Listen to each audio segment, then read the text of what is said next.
Doing a lot of thinking, huh? Oh, it's morning. Yeah, it's right. It's a great smell. And I was just saying at breakfast, I don't really like the taste of coffee. Yeah. But this I actually do like. Oh, right. And I love the smell of it. Yeah. No, the smell is great. I gotta figure out what to do with that. Would it be better if I button my top button so the shirt doesn't flop over? Yeah. Okay. There we go. All right. Ready? Okay. Ready when you are. Ready. Okay. Folks, if you like coffee, you have to get Addressing Gettysburg's Little Ground Top. It is roasted right here in Gettysburg. So that means it's like historic coffee beans or something like that. I don't know. But it's through Bantam Roasters. Aaron, you were just saying how you love the smell. It smells wonderful It sitting does here. smell wonderful, right? It really does. But you don't drink coffee. Even still. But even still, you would have this just in a bowl, like as a potpourri type of a thing, just to freshen the room. Vastly better than potpourri. It is vastly better. Yeah. You should get a bag and put it in your office. Right? Then just have it there. People go, oh, your office always smells so nice. That's because that's just Little Ground Top. I don't drink it. It's just there as an air freshener. And I think your wife would like this, though. She would. You know what? Okay, you can take a bag with you for your wife. You sure? Yeah. Okay, you got enough here for. Well, I was going to go buy it. You're going to have to take it later. Okay. Because I Now need come up four and- there. You need four there. So that, but yeah. Where is it sold? It's here in town. It's here at Bantam Roasters. So that's 82 Steinware Avenue, Okay. right here in Gettysburg. You can go down there and get it. Or, where do you live? Baton Rouge, Louisiana. Louisiana, so far away. It's going to be hard to come here twice a month to get a bag of coffee, right? You can go to addressinggettysburg.com/cafe and you can also get a bag of Little Ground Top. And I'll tell you something, it is selling like hotcakes. They can't keep it on the shelf in the store. People love it. I think honestly they buy it first because the name is kind of cute, Yeah, you it know. is very cute. But then they try it and they go, God damn it, this is pretty good coffee. So they come in and they get some more. And I know we have people who order it. They subscribe to it on through addressinggettysburg.com/cafe. They get it every month. They can't stand it. In fact, just this morning, a guy sent me a picture of the bag of Little Ground Top. He had something on TV, and he said, best way to start Father's Day weekend. He was probably watching Gettysburg now that I think about it. But the bag of Little Ground Top was right there in the thing. Anyway, 82 Steinware Avenue here in Gettysburg when you come to town, or addressinggettysburg.com/cafe.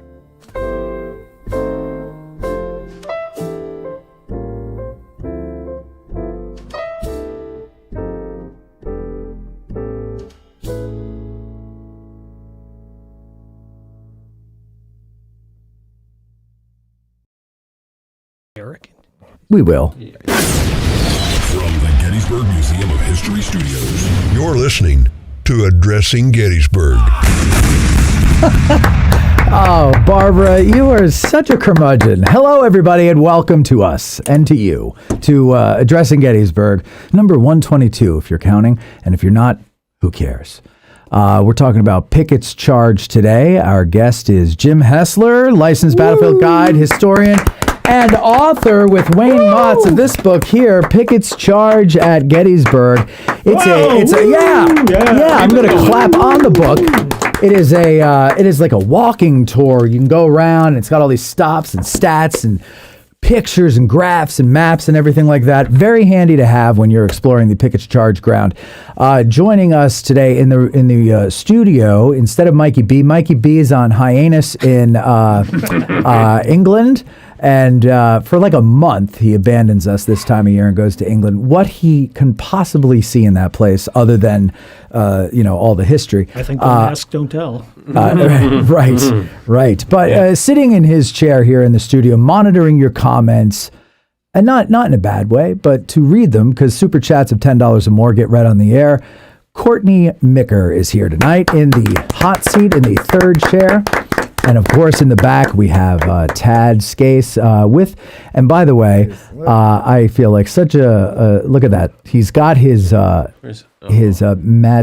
Gillespie. Yeah, I'm finally wearing it. Yeah, his the hoodie that the Addressing Gettysburg hoodie that Matt Gillespie got him because he thought Tad was poor, Yes. and could only afford one sweatshirt or shirt or jacket or whatever the hell it is. Yeah. And so I told Tad, when you are here doing a show, you must wear Matt's hoodie. So that will always be here at the studio so Tad does not forget. And yeah, so thank you, Tad. And we've got a peanut gallery in the audience there. We've got Tim Day, Ken Wyman, and Debbie Jones. A couple things really important, and for those of you who don't like hearing about a little housekeeping at the beginning of a show, too bad. This is a business. First, let's get with the good news. Breaking news. Bombshell tonight. If I may do my Nancy Grace impression. Did you recognize that? Is that what that was? Individual arrested for Little Round Top Monument vandalism. Okay, on March 6, 2026, National Park Service law enforcement rangers with assistance from the Carlisle Police Department arrested. All right, we've got the name now. We know what LJR stood for. It's Lucas J. Reisinger, 36 of Carlisle, Pennsylvania. And let's see, they got him on 2 felony counts of destruction of veterans memorials in violation of 18 U.S.C. Rensinger is accused of carving his initials into 2 monuments at Little Round Top and Gettysburg National Military Park back in September. He is scheduled to make his initial appearance before the U.S. Magistrate Judge in the U.S. District Court for the Middle District of Pennsylvania in Harrisburg. I'm sorry. I hope he's scared. Can I say what an idiot? On September 14th, 2025, the NPS Rangers received a report of an adult male using a knife to carve his initials into a monument on Little Round Top. An investigation determined that the initials LJR were carved into the plaque on the 44th New York Monument and into the face of Colonel Patrick O'Rourke on the 140th New York Infantry Monument. Through investigative work, Rangers developed evidence that led to a federal grand jury indictment and the issuance of an arrest warrant by U.S. Attorney's Office for the Middle District of Pennsylvania.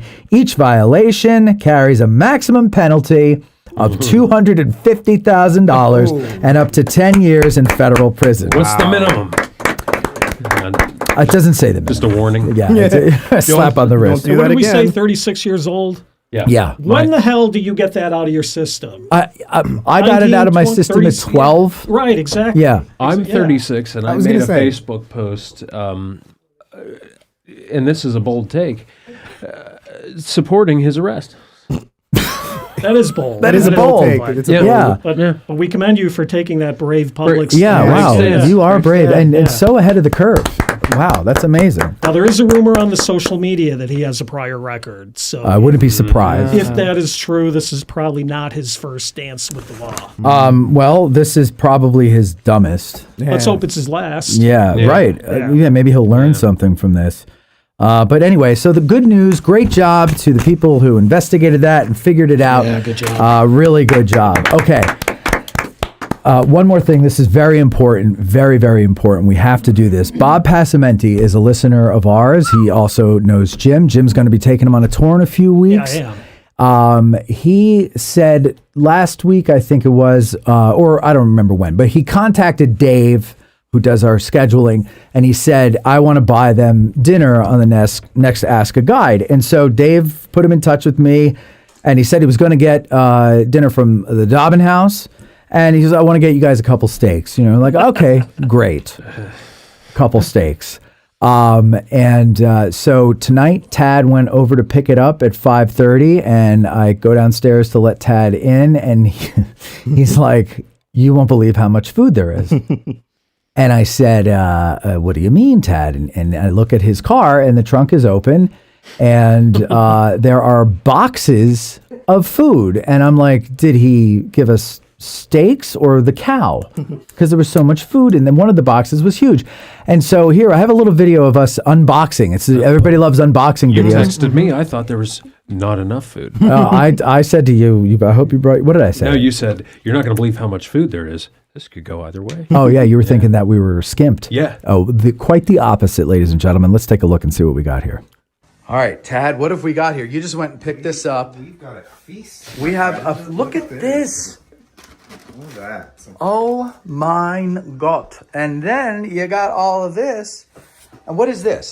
That's a cheesecake. That's a cheesecake. There's an apple pie. And there's an apple pie in here. And loaves of bread. This is like Thanksgiving, and these are warm. Yes. Holy. And crab cakes. And what is that? House dressing? House dressing? Yeah, bacon. It looks like chicken noodle soup or something there. Ah, man. What is that, bacon? Oh, bacon dressing. Yeah. Okay. Good Lord in heaven. And these are fillets, you say? Yes. Yes. Oh, my gosh. Well, this is from listener Bob Passamenti, and thank you very much, Bob. Thank you.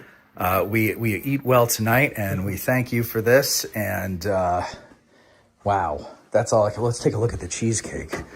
By the way, this is gonna kill me. Oh, Look at that. Tad, what were you racing up here? Look at you, knocked it all over the place. That was yours. What? I didn't bring that one up. Well, yeah, I brought it up after you drove all over God's green earth, bouncing on the fields and everything. All right, that's enough for us. All right, so there we go. That's all the food that we had. Thank you very much, Bob. Bob, That- thank you. Yeah, that's Thank you, Bob. Our hero. incredibly generous. Our hero. Incredibly. Did we even break open the apple pie though? We no, don't think that we no. has, but- We're gonna have to divvy it up before we go tonight. Everybody's bringing something home. I can't take all that stuff home with me. That's insane. I'll gain all my weight back. Well, you know, and I said too, I do not like to normally eat before I speak or present. Yes. Bob, I appreciate this, but I think you've killed my performance today. I'm feeling I kind know. of logy. Yeah, you know, all the blood's in my stomach, not in my brain, and so we're going to be a little slow tonight, ladies and gentlemen. This could be the slowest Pickett's charge you've ever seen. I know. I hope I can come up with something funny to say. Did you hope See? what? Hopes See and what I'm saying? dreams? What do I'm we got? already starting to crash here, Jim. I hope this night is over. Hey, You know what? Let's do this next week. I'm Matthew. Yeah. It's me, Mike from New Jersey. Oh, hey, Mikey, how you doing? We got ourselves a super chat. Is that how Mike sounds to you? Yeah, man. Right? Really? Okay, what's the super chat say? Please give law enforcement a Dan Butterfield. Damn right. Dan, Butterfield. Parentheses, the guys who caught the vandal. Yeah, let's give him two. Dan, Gillespie. Butterfield. Thank you, Matthew Gillespie, for the super chat. And that's what happens when you spend your time. I can't even talk. Good God, man. That's what happens when you spend your time investigating real crimes and not busting people for picnics. Well, that is a good point. Thank you. That is a Thank you. valid point. Thank you, thank you. Yeah. Hey, So, Matt, really quick before we start. What?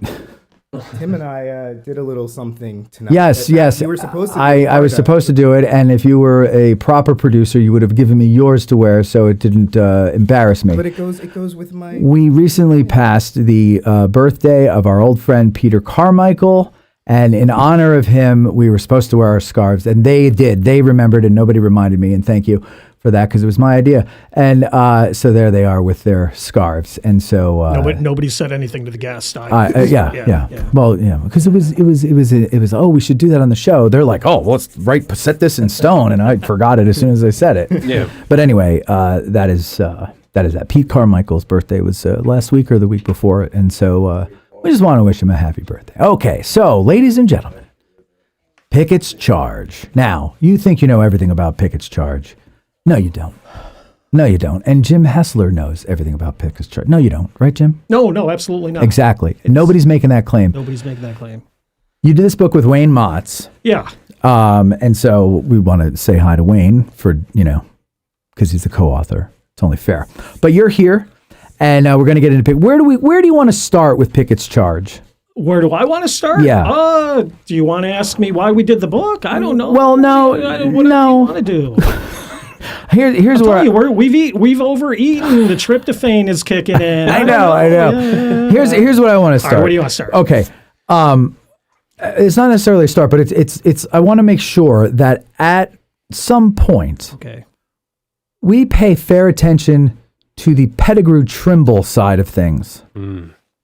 I had a thought on that. Uh-huh. I think we should do a whole episode on that. Would you rather do that instead of Pickett's Well, I division? think tonight just sort of do the whole overview thing. and the whole thing, but I think I'll come back for like Ask a Guide number 176 and just do Pettigrew and Trimble. You think think this show's going to last that long? Yeah. Okay. Yeah. I think after tonight's episode, we're getting canceled. We're 'cause all done.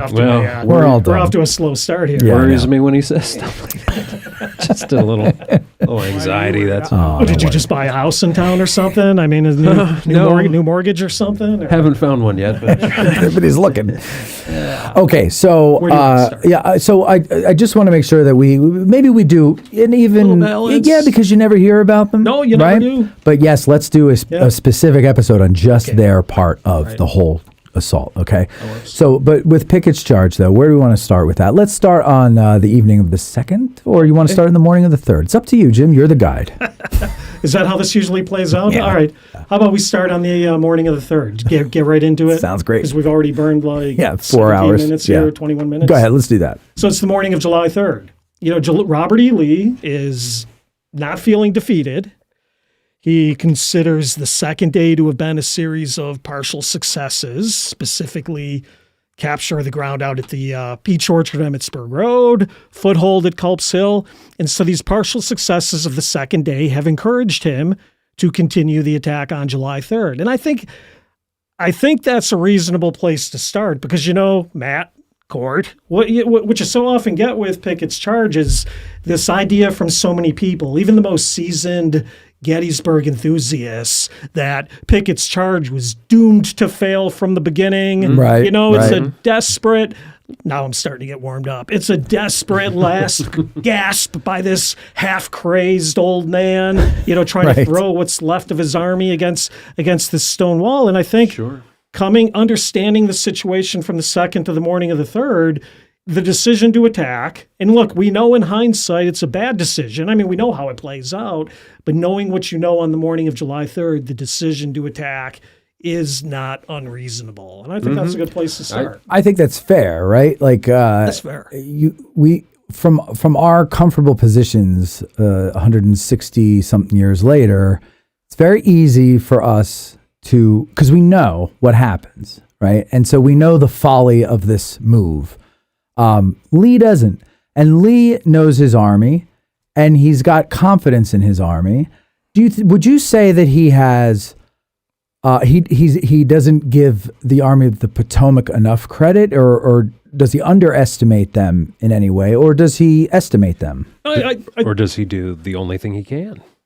or does he only have one choice? And To punch out, and if Well, he you know, has to go back, then so be it. At least he made a punch out. I do think he underestimates. I mean, I do think the cliche of Lee in the Army of Northern Virginia being overconfident on July 3rd. Sometimes cliches are valid. Yeah. They're cliches. And I think in that case, because as you read the accounts from people who were there and on the ground in the memoirs and things of that, they do talk about this sense of overconfidence that does pervade its way through the Army of Northern Virginia. So I do think he's overconfident. And the flip side of that being, I do think he underestimates what the Army of the Potomac is still capable of doing. But I don't necessarily think it's his only choice, because remember, when we talk about Pickett's charge, and I'm sorry, folks, the Pickett Pettigrew Trimble charge. Yeah. But, Pickett's charge rolls off the tongue easier, so indulge us on that. It's true. But what we consider the Pickett Pettigrew Trimble charge was really his second plan of attack for that day. Plan A, and Tim Smith, I think, kind of hates when we call it Plan A and Plan B, so this one's for you, Timmy. Plan A is really that renewed attack. Culp's Hill, Longstreet to attack the Union left, but Ewell becomes engaged at Culp's Hill before Longstreet is ready to renew the assault against the left. That goes into the mid-morning, late morning, and so, Lee's first plan of attack for the day, the general plan being unchanged, doesn't pan out. It doesn't happen. And so it's really this Plan B that becomes the assault on the Union Center that, again, the PPT charge, right? So Lee does have more than one option on the table, but the initiative that the Union takes really in starting the ball rolling at Culp's Hill at 4:30 in the morning, that initiative that the Union takes, conversely, takes the initiative away from Lee, and that gets things rolling, and again, what we know in hindsight is this spectacularly wrong decision. So he makes the decision. This is what he's going to do. It's not his first choice, though, right? Like, that's not what he wants to do initially. Right. But with Pickett, he wants to use Pickett, but he wants to use Pickett to renew Longstreet's assault on the left of the Union line. Right. And what makes him move it to the center? Well, so after So Culp's Hill starts at about 4:30 in the morning. Ewell is engaged at Culp's Hill. Lee rides down to Longstreet, who should be preparing an attack against the Union left, to find that Longstreet seems to be preparing instead to make this move to the reverse to get around what seems to be to get around the Round Tops. Lee doesn't want that to happen. Lee also knows that on the second day, uncoordinated attacks had not played out, so he doesn't need another round of uncoordinated attacks on the third. And it's at that point, and what time in the morning this is, who the hell knows? Could be 9:30, could be 10:30, could be as late as 11 o'clock. But Longstreet is not ready. Lee realizes that, so Lee calls off any further moves by Longstreet around the left, and now they start to look for the alternative. And it's as they look for that alternative, Pickett and the other guys are going to end up being directed against the center of the Union line, Cemetery Ridge, or the left center if you prefer. I tend to prefer calling it the left center. Yeah. Cemetery Ridge. So he's going to use Pickett, and then the other two divisions in this assault are couldn't be more battered. Yeah. They did fine fighting on July 1st, but they took a fine amount of casualties as well. Some of the highest casualty counts of the battle. Yeah. And a lot of them are walking around bandaged up, walking wounded. And Lee sees this, and still he sends them in. Sorry. Now, Bill. here's a question that you probably get often, and I'm sure there's people thinking this. Maybe somebody's even sent it in the questions. Thomas's brigade, and who was the other one? Mahone. Well, you've got. So we're talking about the guys who they do not use. Who they're not using. Yeah, right. So you've got the other half of Pender's division. Thomas in particular is a good choice because they really haven't done anything on the first, second, or the third. Right. And then yes, you have Posey and Mahone. They have not taken significant casualties. They've gotten kind of tied up on the second around the Bliss farm. There are, to the point I think we're getting at, there are other choices that can be used on the field, but they don't use them. And does Lee ever leave a reason why, or does anybody say why he said that? I think so. In a lot of cases, there's not a clear reason why. For whatever reason, they decide they are going to, I don't want to say support, but supplement Pickett. I'll use supplement Pickett with Heath's division, which becomes Pettigrew, half of Pender's division, which becomes Trimble. They don't really say why they use them. I think ultimately a lot of it just gets buckled down to, I think, poor staff work. Yeah. And some of the guys will say that. Porter Alexander will say that afterwards. Ultimately, one of the great failings of the day is inadequate staffs, small staffs, which results in, you could argue, sloppy staff work. So why do you pick those guys instead of others? Interesting. Yeah. Yeah. Yeah. To that point, what I think, and I'm glad folks, if you can see on camera, Matt's looking very pensive now and saying interesting. Yeah, like that. That's Matt's pensive. Interesting. There are it's the cheesecake sugar kicking in now. I was going to have a glass of bourbon, but I don't think I need to. I've got a food high. Yeah, I know. Where the hell were we? I don't know. The point is, you sort of ask these questions. One of the things I encounter when I do the third day, if you go on a Gettysburg forum on social media and you ask people, other than the other hilarity that will ensue from that, if you ask people, what's your favorite day at Gettysburg? First day, second day, third day. Third day will almost always come in last. Yeah. Because people consider the third day boring, straightforward. This Pickett's charge is just this boring frontal assault and they all get slaughtered. But right off the bat, we are asking questions that there are not clear answers to. Yeah. And that's part of the mystery of all this third day. And I think that's what still makes it interesting. I think mystery, it is a mysterious day. Yeah. That's kind of, I wouldn't say it's I don't like using this word with battles, but my favorite day. Right. It's not the day I'm most drawn to, let's say that. But when I do think about it, it's like a head scratcher for me. There's a lot, because there's this mystery with Lee, and not only the very common, the first visitor, the first time somebody visits here, they'll say, what the hell was he thinking? Exactly. Right? There's that. To me, that's the given. But on top of that, there's this mystery of, wait a second, he's sending 2 battered divisions in to go with Pickett while there's basically or barely unused brigades available that he could at least maybe supplement those other 2 divisions with, like take the worst units out there and put the Thomas in or whatever. But he doesn't do any of that. And so it's a mysterious day to me, right? And it is, and that's that's one of the things that still makes it interesting. So you shouldn't say the third day is a boring day. There's still a lot of head scratching, sort of mysterious moments. Why are these other guys not used? Thomas, the other half of Pender's division, Rhodes's division, and look, there are guys in Rhodes's division who beat up. Like nobody's going to say, "Hey, let's put Iverson into Pickett's charge." Right. But I think there's the guys in Long Lane who I think are probably pinned down by some skirmishing on the western end of Cemetery Hill. So, you want to ask, what are some of these guys doing? Some of them are skirmishing. But remember, too, on AP Hill's side, Anderson's division, right, Posey, Mahone, and those guys, you've still got this notion that I want to come to later that if there's going to be a breach gained on the Union lines, some of these other guys are told you are going to move forward then, and you are going to exploit any gains that will be, that are gained. So from that perspective, these guys are not necessarily sitting idle. Yeah. We just don't know why they didn't put them in why they made the choices they made. And I think that comes down to poor staff work. And at least it's the best explanation. Do you think the distance and the terrain might have also had something to do with that? I mean, when you stand at, say, the Virginia Memorial and you look at the Union position from there on a crowded summer day, buses, people, cars, the buses obviously are very noticeable, but the cars and the people are really small. Yeah. Now imagine them shrouded with smoke. Yeah. I don't really, like, what are you seeing? How are you seeing? And unless there's word coming back to the line, we've broken through, send help. And was there?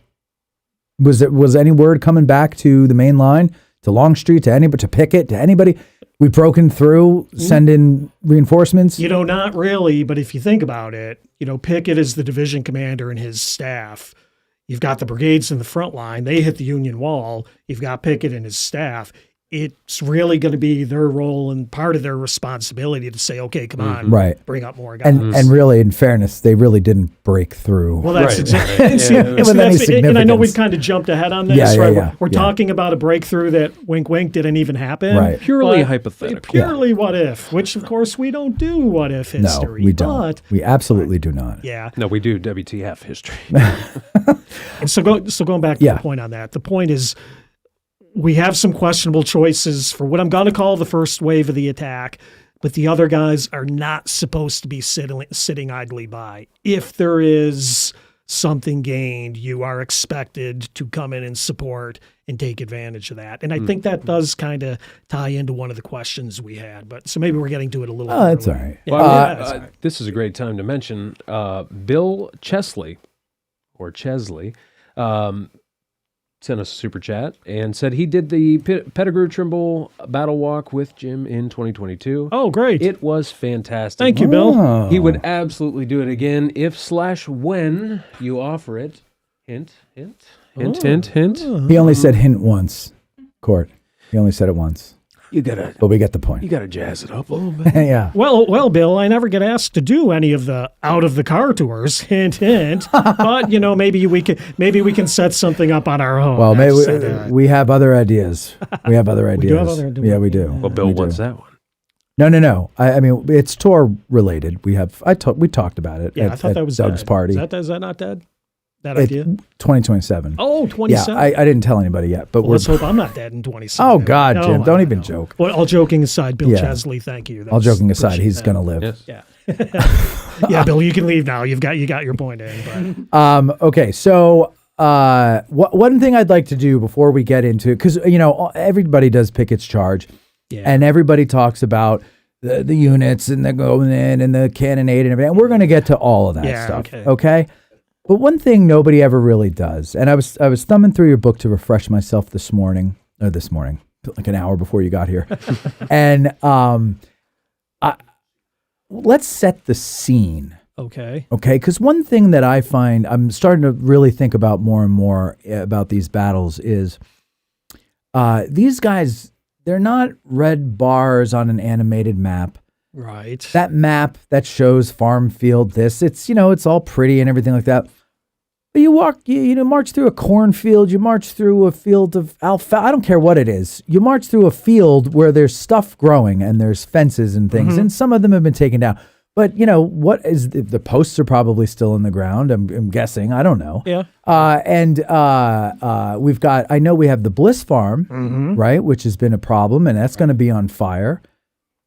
But also, if I'm not mistaken, the Sherfy Farm barn Yes. is going to be on fire from Union shell aimed at Longstreet and Lee, if I'm not mistaken. I think it is, yeah. Right? Yeah, as they're sort of conferring in and around the that area. And instead, it hits the barn, ignites the barn with their own, I'm sure they didn't realize this or aim for it, but their own troops, wounded men from the day before are in that barn, and they'll be burnt to death. Sad story. So, okay, we've got 2 burning barns. We've got skirmishers out ahead. We've got skirmishers. What else? Set the stage here. Well, I think you covered it all, Matt and Court. All right, Court. But you think about it too. You've had 2 days of battle. Yeah. So there are bodies on the field. There are animal carcasses on the field. It's got a smell. July 3rd, of course, is the hottest and most humid day of the 3 days. So you put all of that together, and I think everybody is tired. They are worn out. But yet, because Pickett's division is fresh and they're still coming on the field and getting back to what I was saying earlier about Lee's partial successes, I do still think there is an air of hope and confidence in the Army of Northern Virginia. Now, over on the other side of the field, on the Army of the Potomac side, they have voted the previous night at the Council of War to stay and fight it out. So there's sort of a resolution, I think a common purpose going on in the Army of the Potomac this morning. And what Meade is doing, what Meade is doing is basically shifting troops strategically all along the line to try to plug in some holes. Sickles is gone this morning, so Sickles is not around, and some of the mistakes that he made yesterday are being corrected. So I think what you have, you mentioned the skirmishing, so I won't repeat that, but between the skirmishing and just the movement of troops, even though there's not a lot of heavy fighting going on yet, you still have a lot of activity. And this is what you got to think of, back to your question, Matt, about, hey, we stand at the Virginia Monument, we look across the field and we can't see the cars and the tour buses. And I think I see Louis Trott giving a tour over there, and stuff like that. But remember, there's still close to 160,000 guys on this field, and the accompanying animals and wagons and cannons and all that stuff. So there's a lot going on. So, the movie, of course, in reenactments, it's a very clean march. They stay in formation rather well. Yeah. Even when the explosions start in their ranks, the hole opens and they quickly and perfectly close ranks, right? I just have to imagine that in real life, it's not really like that. And even the formations are rough formations, but there's I don't care how veteran you are, like there's shit in the field. I mean, I don't mean poop. I mean, like there's stuff. Well, there's that too. Right. But like there's plants, there's all the things like I'm not even imagining, right? And I know we're looking at mostly rough wild grasses growing today, with the occasional crop planted and everything like that. But like these were active farms. They're being used. The ground is not just there; it's being utilized. And so I would just imagine like that has to have just made it difficult to go across there.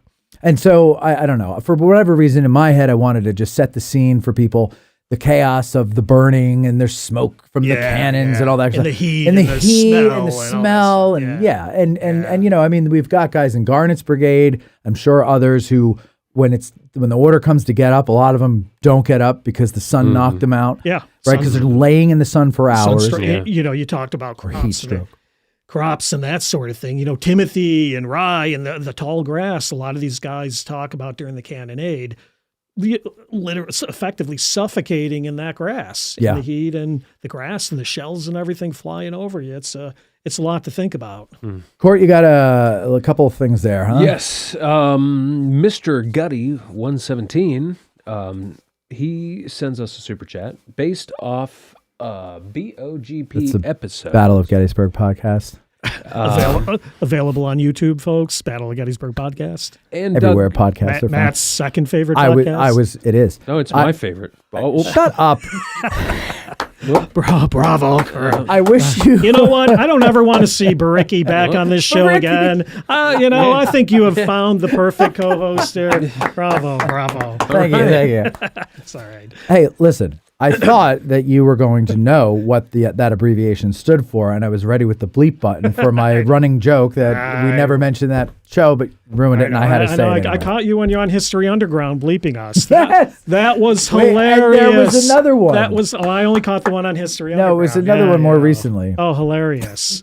Why do you support every other content provider but not us? I have you on the show all the time. I know, but you bleep me then. Oh, but then I let them say it. Oh, okay. Yeah. All right. Go ahead. Finish Where the hell were we? this pick. Yes.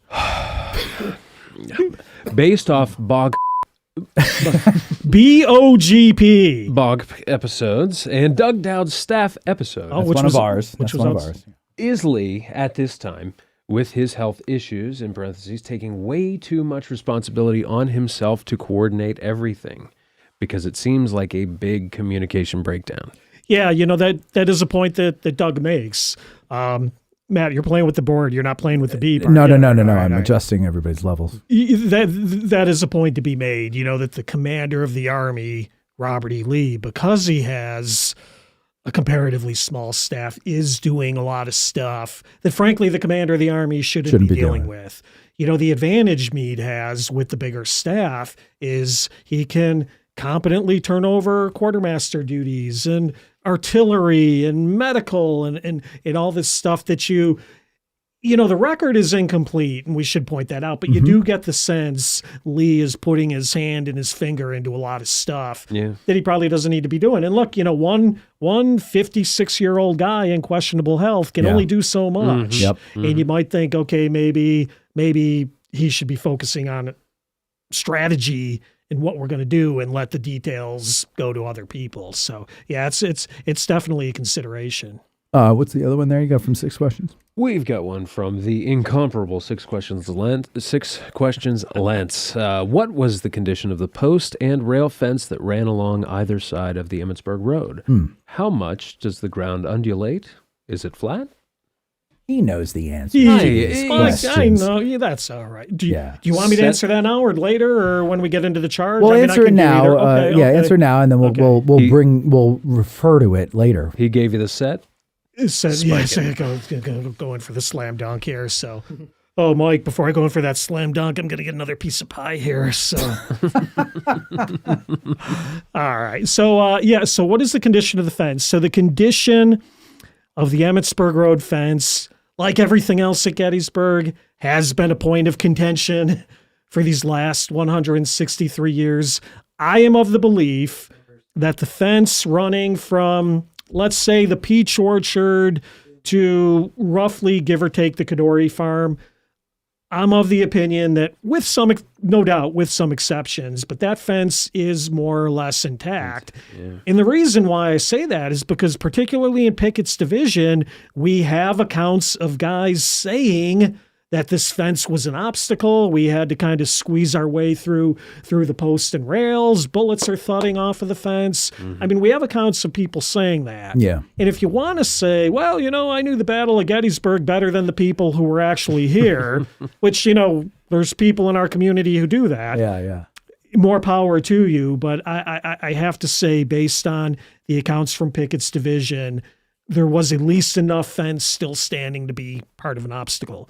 Now, I do think, guys, as you know, the way the Emmitsburg Road kind of angles over towards Cemetery Ridge. I do think as you work your way further up north and you get more up to the front that would have been crossed by Pettigrew and Trimble, I do probably think more of the fences had been dismantled on that part of the line. You know, in the 8th Ohio, they talk about when they were put into position in the Emmitsburg Road on the night of the 2nd, they piled up a lot of posts and rails as a barricade. You know, so it's not a standing fence, but it's still a barricade. So I think from that perspective, hopefully that kind of gives people a sense of the fence. Well, and I don't know if I would want to take that fence down, maybe enough so that I could like filter some skirmishers out, but like it's a good obstacle. That's the thing. You know, I've walked that charge. I mean, if I'm the Union, in other words. Yeah. You know, and I've walked that charge hundreds, if not thousands of times with groups. I don't know. I don't count my tours like some people do, but you know, you often get the alpha male on the tour. Why didn't they just kick it down? Well, you know, wait a minute. It's a sturdy post and rail fence, and bullets and artillery projectiles are flying at you. Yeah. So it's not just, you know, alpha male is gonna push it down. Yeah, the Pennsylvania Dutch are pretty good at seating their fences. And it's not this Lowe's Home Depot type of pressure treated split rail fence. Exactly. That vinyl crap. It is like a planed piece of a tree. Yeah. It is. You know, that's a good point. And the other point I'll make that I often make on tours, you know, if you're the Confederates and you're charging across the Emmitsburg Road, you're hitting that fence twice. Yeah. You're hitting a fence on the west side of the road. You are then going into a sunken road, which the Emmitsburg Road was, and you now got to hit that fence again on the east side. And if you're looking at the eastern fence, you're in the sunken road. You know, that fence is no longer at ground level with you. So that thing is going to be even harder to break down. Ever try kicking down a fence that's above your head? No. I mean, I took karate when I was like in 7th grade, but I can't do that kick, and I don't think many of Pickett and Pettigrew's guys could do it either. No, so, you're not kicking that over. You're not kicking that over. If you don't know that you're going to be moving over that ground in great numbers, what's the utility in taking down the fence anyway? Yeah, right. Why would you really spend time? Right. Well, and also you can't send pioneers out to do it because it's way too close to the Union line. That's exactly it. I mean, you're behind their skirmishers. A lot of that is honor behind the Union skirmish line. That's exactly right. But I mean, and that's the thing is like I remember when I first started learning about this, I had those thoughts myself until I learned there was a Union skirmish line, you know, like, in between the fence and the Confederates. Right. You know, but that's not always on maps. That's not always talked about on a 2-hour tour. You can't squeeze that little tidbit skirmish in there. Lines almost never show up on a map, and you know we take our maps in our books as gospel. And they're not. No. And I don't. This is just a curiosity that I have had. I don't know if you have any accounts from the skirmishers out there between the lines, but that is one perspective that I just find mind-boggling. The skirmishers to be caught between the two during the cannonade. Yeah, during the cannonade. I mean, what is? You can't go forward. You can't go backward. But the ordnance are flying unimaginable. Just that constant. And there's a YouTube video where a guy tried to fire a round, then multiply it. And yes, I saw that. If it's just a fraction of what it was like, I don't know.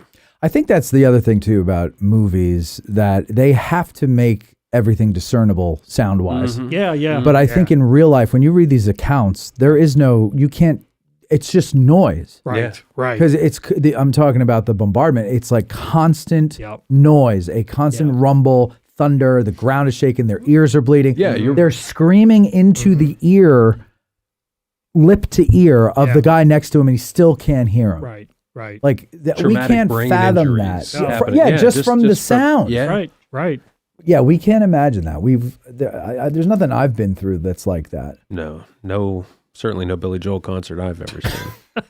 All right. Does Billy Joel rock it up that loud? I don't know. You'll have to ask Matt. Hey, Six had a second part to his question. The undulating terrain. Mm-hmm. Answer, as Mike well knows, yes, it is an undulating, but for other listeners, it is undulating terrain. It dips, it swales, it goes up, it goes down. There are areas where you are in defilade. There are areas where Define that. Well, where you could be under fire or not under fire. Where the other side can see you, where Pickett and Pettigrew's guys can stop to reform their ranks, where they have to. You read it in a book, you look at it in a book, and it's a flat table map. Yeah. And kind of like you said before, you don't understand. If I'm looking at it in a map in a book, of course, the maps in my book are great. Yes, but they if you're are. looking at the maps in other books, these flat table maps, as you said before, they're not, why can't that red bar just move next to that red bar? And why don't they see each other? And don't they see that blue bar that's on the other side of the map? And of course, when you get out on the field, it's nothing like that. That's a great point, because a flat page, even with what do they call them, the topographical lines, you still don't know what sight lines you have Right, from right, that. right. And so, here's an example of one of the maps in Jim's book. You did this all by hand, right? No, so the maps were done, I do want to clarify, because we want to give a shout out. The maps were done for that book by Steve Stanley, Okay. who is the map maker for the American Battlefield Trust. Now, when we did this back, the book came out in 2015. I feel like we're a little late to the party. The book's only 11 years old, folks. You all have a copy, right? Well, we lost But- some time because of COVID and Yeah, stuff. that's right. Right? There was COVID and the People Dark couldn't get books. Ages There was and the all that great stuff. book shortage of 2020. Yeah.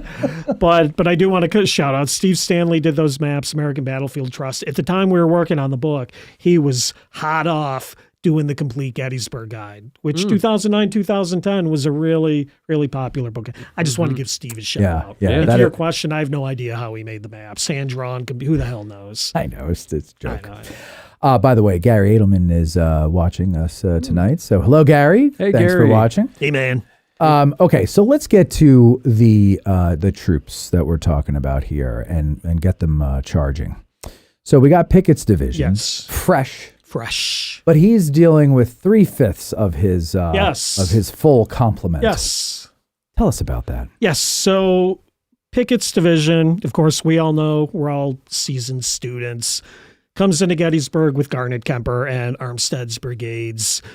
Corse and Jenkins brigades, which were large brigades in total, I think about 3,700 guys.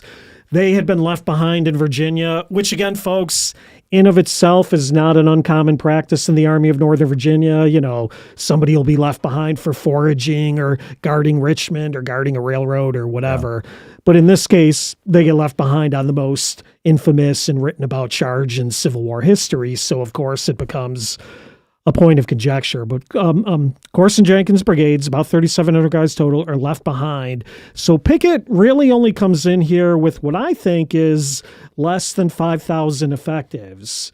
Now, when we were, I don't know what the current mindset is on this, but when we were doing that book, I can tell you a lot of secondary accounts had Pickett at 6,000, 6,500 65, guys. that's what I've always heard. I yeah. think that's wrong. I Okay. think, based on even what they said, effectives, you hear 4,500, you hear 4,800. I'll say give or take somewhere about 5,000. So not only is it 3/5, but Corse and Jenkins' absence makes Pickett's guys, by Confederate standards, a small division. Prior to the Battle of Gettysburg, Yeah. how many battles was Pickett's division in? Yes. So prior to the Battle of Gettysburg, Pickett's division, as Pickett's division, was in no battles. Now, I want to clarify that.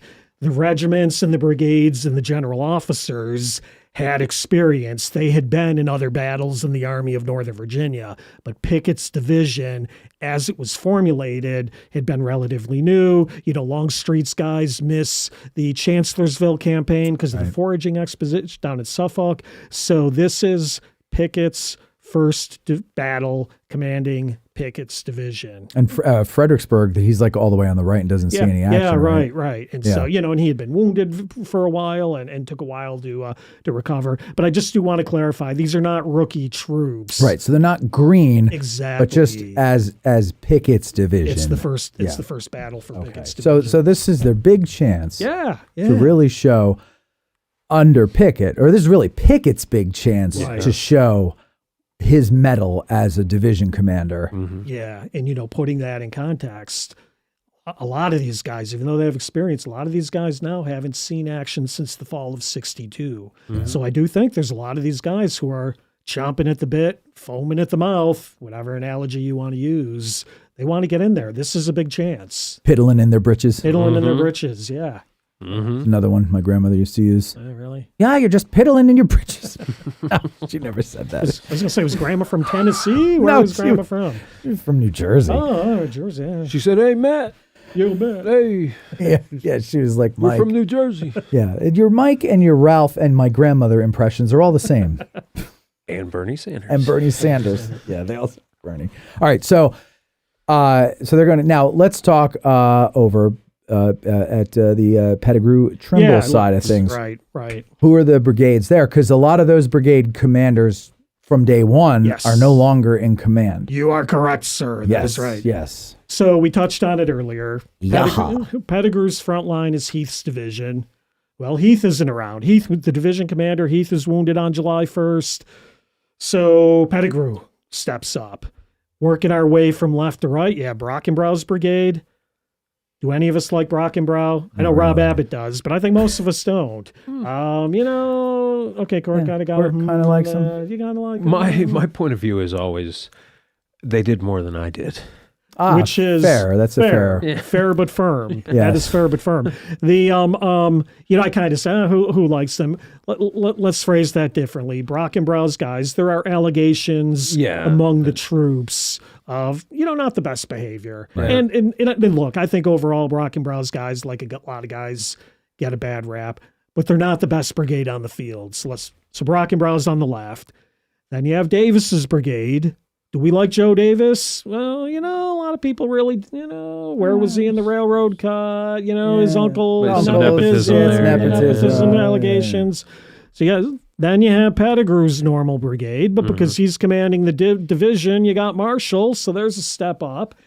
And then last but not least, you have Archer's brigade, and Archer's been wounded, so Fry has stepped up. So Archer's captured. wounded wounded. and captured. He's out of the picture. So Archer's out of the picture. So you have, let's sort of do the math on that. Pettigrew, Marshall, Fry, and again, we don't really kind of like. I don't really like Davis and Brockenbrow. Yeah. So That's okay. Yeah. Now in the back line, then you have Trimble, and that's half of Pender's division. And where's Pender? Pender's mortally wounded, so he's no longer on the field. Trimble comes in as a supernumerary. Yep. Trimble comes in looking for an assignment. He gets half the division. They're going to put two of the brigades back there. Lane's brigade, Scales' brigade. Scales wounded, so Lawrence is put in command of the brigade. You say Lawrence or Lawrence? I always say Lawrence. Okay. I always say, I know it's Lowrance. I don't talk Southern, so. I just go this guy and I point Yeah, to it that on the guy, map. right. Well, even how do you say Lowrance. Brockenbrow? There's a Yeah. debate on Brockenbrow. Yeah. You could do a whole how do we pronounce shit episode. Right? Yeah. I mean, We should do that. Yeah. Well, we should do that. Because there's always debates, and I think they're moot and pointless. Things that make you- Cemetery Yeah. Hill. Not cemetery. See, now I don't know. Yeah. Things that make you go, all in for. Right. Yeah. Okay. Oh, where were we? So, Trimble, you threw in the word supernumerary. Yeah. It was studying this battle where I first learned that word. Thank you for that, Gettysburg. Look, Gettysburg teaches us supernumerary. It teaches us cops. It teaches us salient. I'm sure high watermark. Yeah. Are these words and terminology we use in the modern vernacular? If practicable, Yes. Very good. Practicable. Right? Who talks like this? nobody. Yeah. My dad still says, "Tolerable, sir," It's all from the right. movie. Yeah. You all right, TJ? Yeah. Tolerable, sir. My wife bursts out laughing at that scene every time she sees it. Why? I don't know. It's just funny. How are you, TJ? And he's got all the mud in his hair. Tolerable, sir. No, it is well Why played. don't you have her Yeah. on the show and ask her why she laughs at it? How should I know? Maybe she could call in. 717-420-1978 is the phone number if you'd like to call in, ask a guide a question. All right, so yes. so Trimble is the supernumerary, which means he's a general without a command, basically. Yes. He's just floating out there in the wind. There's that scene in the movie Gettysburg that he goes in and yells at Lee about Ewell and his damn bloody head is the damn bloody hill is as bald as his damn bloody head or whatever he says.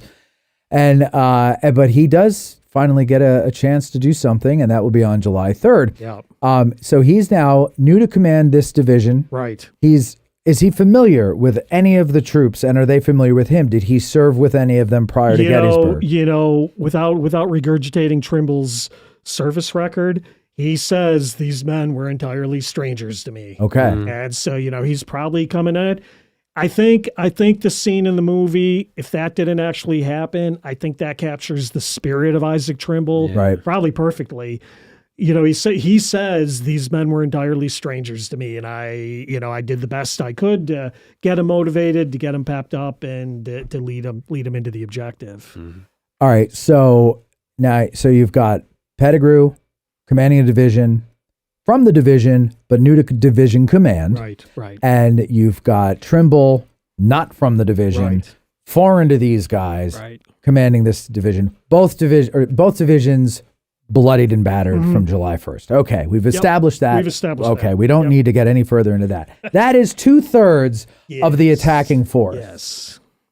And the other third is fresh, relatively speaking. Yep. I'm sure they're tired from marching. But and that's a good point. I mean, because we often forget about that. They've done a lot of marching in from the Chambersburg area, but they haven't seen the combat. And so initially, when Lee was talking about what's the plan going to be for today, and we were talking about this plan A, plan B, and all of that stuff, initially there was talk about Hood and McLaws participating in this again with Pickett. But, again, Longstreet justifiably convinces the high command that, look, Hood and McLaws are shot up and I need a flank.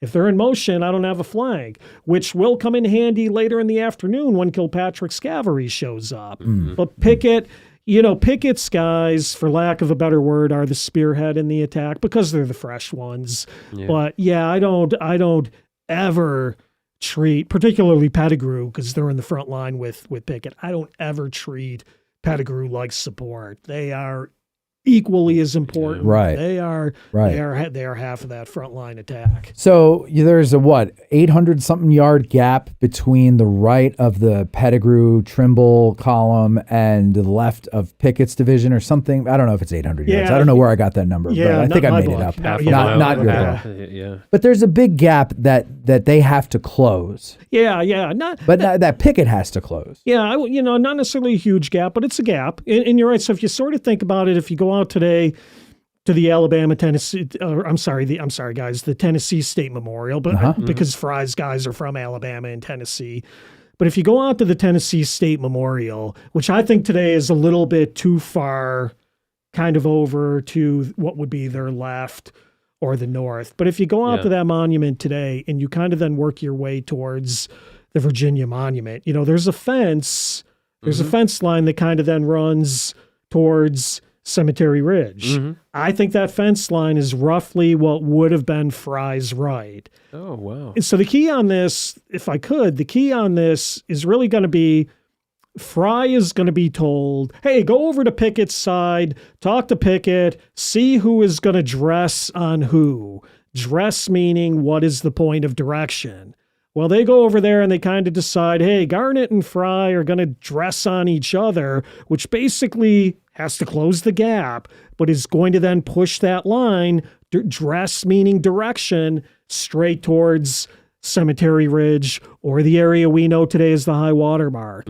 Why, in my mind, is that significant? These guys are not directed to Cemetery Hill. And by some fire directed us, or we got confused over Ziegler's Grove and the cops, or some nonsense like that. The direction they are going is straight in towards Cemetery Ridge. That's a really good point, because if Cemetery Hill was the goal, Pickett's division would have continued at an oblique. Right. Yeah. So in other words, because here's the thing, Pettigrew and Trimble have less distance to cover to the Union line. And they're going straight.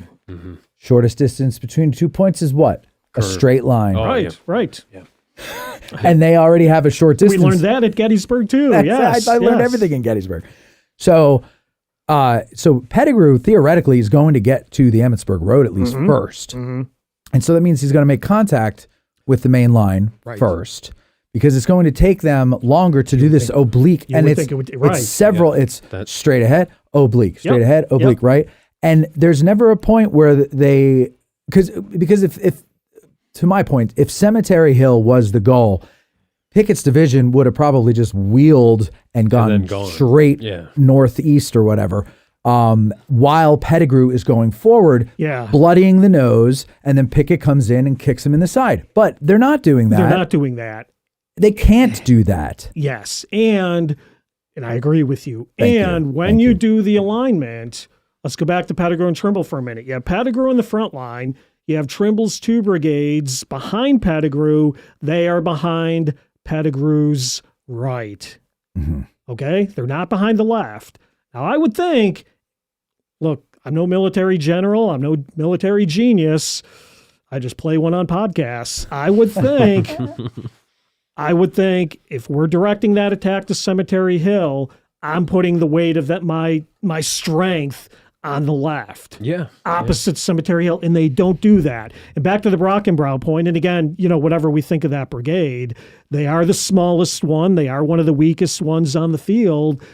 Would you really put them in Davis opposite the objective while all the other ones are further down the line? And not include Rhodes' division in the plan. Rhodes' division is next in line. Exactly. They're in the north lane. Yeah. And why they're right across from Cemetery Hill. Why would they not do that? Exactly. Yeah. And so we have just completely blown that whole idea of it being Cemetery Hill out of the water. Well, it's a pervasive idea, and I'm pleased to come back to it again and again during the course of our time. Let's do it, because sometimes you have to really drag people. Not drag people. You have to really ram the point home. I have given up trying to explain this to people on Facebook. I tried, and it was just, could I do a dramatic reading from a passage? Please. By Armstead Long, who is Lee's military secretary. Would you like some music? Sure, sure. How dramatic are you getting? No, I'm not going to get that dramatic. Oh, all right. Well, go ahead. All right. This is from Lee's military secretary, Armstead Long. Okay. And he writes this in the 1880s about what was the objective. There was a weak point upon which an attack could be made with a reasonable prospect of success. This was where the ridge, sloping westward, formed the depression through which the Emmitsburg Road passes. Perceiving that by forcing the Federal lines at that point and turning towards Cemetery Hill, the right could be taken in flank, the remainder would be neutralized. General Lee determined to attack at that point. Long is describing what we just said. And folks, I've developed a catchphrase in the last year or so when you talk about the charge. It's not about trees. It's not about the copse of trees versus Ziegler's Grove. Yeah. It's not about trees. It was never about trees. But the battle over, they mistook Ziegler's, they were on the field for 2 days, and yet somehow they mistook Ziegler's Grove for the copse of trees. That ridiculous argument needs to be put to bed, because it was never about trees. It was about finding what they thought was a weak point in the Union line on Cemetery Ridge. And look, you can say, well, Armistead Long's account is bullshit like everything else, but it's consistent with what we just said. It's consistent with how Longstreet deploys the weight of the attack on the field and how they dress or are directed. Cemetery Ridge was the target. Now, Long said we would then turn towards Cemetery Hill, so you Cemetery Hill enthusiasts are not left out of the party either. But that, in my view, and Wayne agrees, and I think nobody in this country knows more about the Pickett Pettigrew Trimble charge than Wayne Mott's. Wayne and I are in agreement on that. That's the objective. The copse of trees. Let's talk about that for a minute. Yeah, okay. Must we? Well, I want to get an idea. Was that stated as a focal point prior to the charge, or is that something in hindsight that someone said? Like, in other words, well, we were heading towards that copse of trees there. Right. So, and then it became, that was the objective. So formally, there's nothing in writing directing anything to any trees, the copse of trees. You know, you look at Lee's report, you look at Longstreet's report, the surviving reports from guys in Pickett's division, you see nothing about trees or those trees. To the line, and I need something to direct towards. Is it plausible that, you know, with the projectiles and the smoke, somebody go for the trees, boys? Sure. Absolutely, that's plausible, but that doesn't make that the objective of the attack. It has no military significance. It has no military significance on that. And then we know the whole story about Bachelder and, you know, everything that develops around that later. Speaking of Bachelder, another person who is very, very knowledgeable about the Battle of Gettysburg, and if the park will ever test him, is about to be in your ranks as a guide. The great 6 questions Lentz. Yes. He has a question for us on No, the we phone. already had it. Well, we did. Well, that was more. That's right. He's got 5 more plus the 6 that he submitted. I have 4 more questions. Oh, God. That was a 2-parter. Yeah, we'll hold them to 2. All right, Mikey, go ahead. What do you got? Well, thank you again for answering my questions, no matter how many I have. But my question concerns this on the other side of the attack. Wilcox and Lang, you already talked about how Mahone and Posey are also of Anderson's division, but they're not the ones going forward. Instead, it's going to be Lang and Wilcox, who were heavily engaged on July 2nd. Yep. What went into that decision, and how was that decision made? Good question.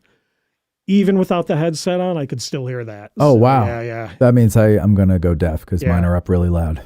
Yeah, we had a debate, folks, before we went on about me not wearing a headset. But yeah, Wilcox and Lang, they are an often forgotten, an often overlooked part of the attack. And I would argue one of the most tragic parts of the attack. Those guys should not be in here for any good reason. Right. As I think I heard Mike say, you know, they have fought over that same ground along the Emmitsburg Road Ridge and beyond. They fought over much of that same ground on July 2nd, suffered casualties, saw what was in front of them, and they are more or less doing the same thing on July 3rd.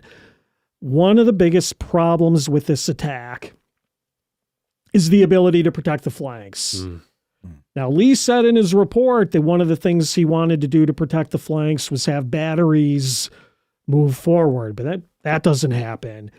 But what happens with Wilcox and Lang is one of Pickett's staff officers will come over to Longstreet and basically say, hey, look, you know, General Pickett, my compliments, General Pickett needs supports on his flank. According to the story, Longstreet is, you know, he's not in good humor that day. We know that. But according to this officer, Captain Bright, according to Captain Bright's particular story, Longstreet has been talking to Colonel Fremantle. We all know, the teacup. We all know Fremantle. Sure.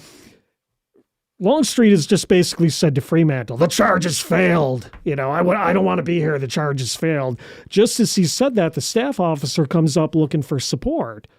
Longstreet says to Captain Bright, didn't you just hear what I told Colonel Fremantle? Go tell General Pickett it's failed. Well, what do you do if you're like the cat? You know, well, yes, sir, I'll do that. Yeah. But before Captain Bright leaves, Longstreet kind of goes, whoa, wait a minute. I was just joking, kid. Wait a minute. You see Wilcox's brigade over there? Go tell him to go in and he will protect Pickett's right flank. So in some histories of the attack, they portray Wilcox and Lang as sort of this pre-planned protection of Pickett's right flank. I'm not so sure that's true. I think, you know, Longstreet sends somebody over and says, hey, we need support.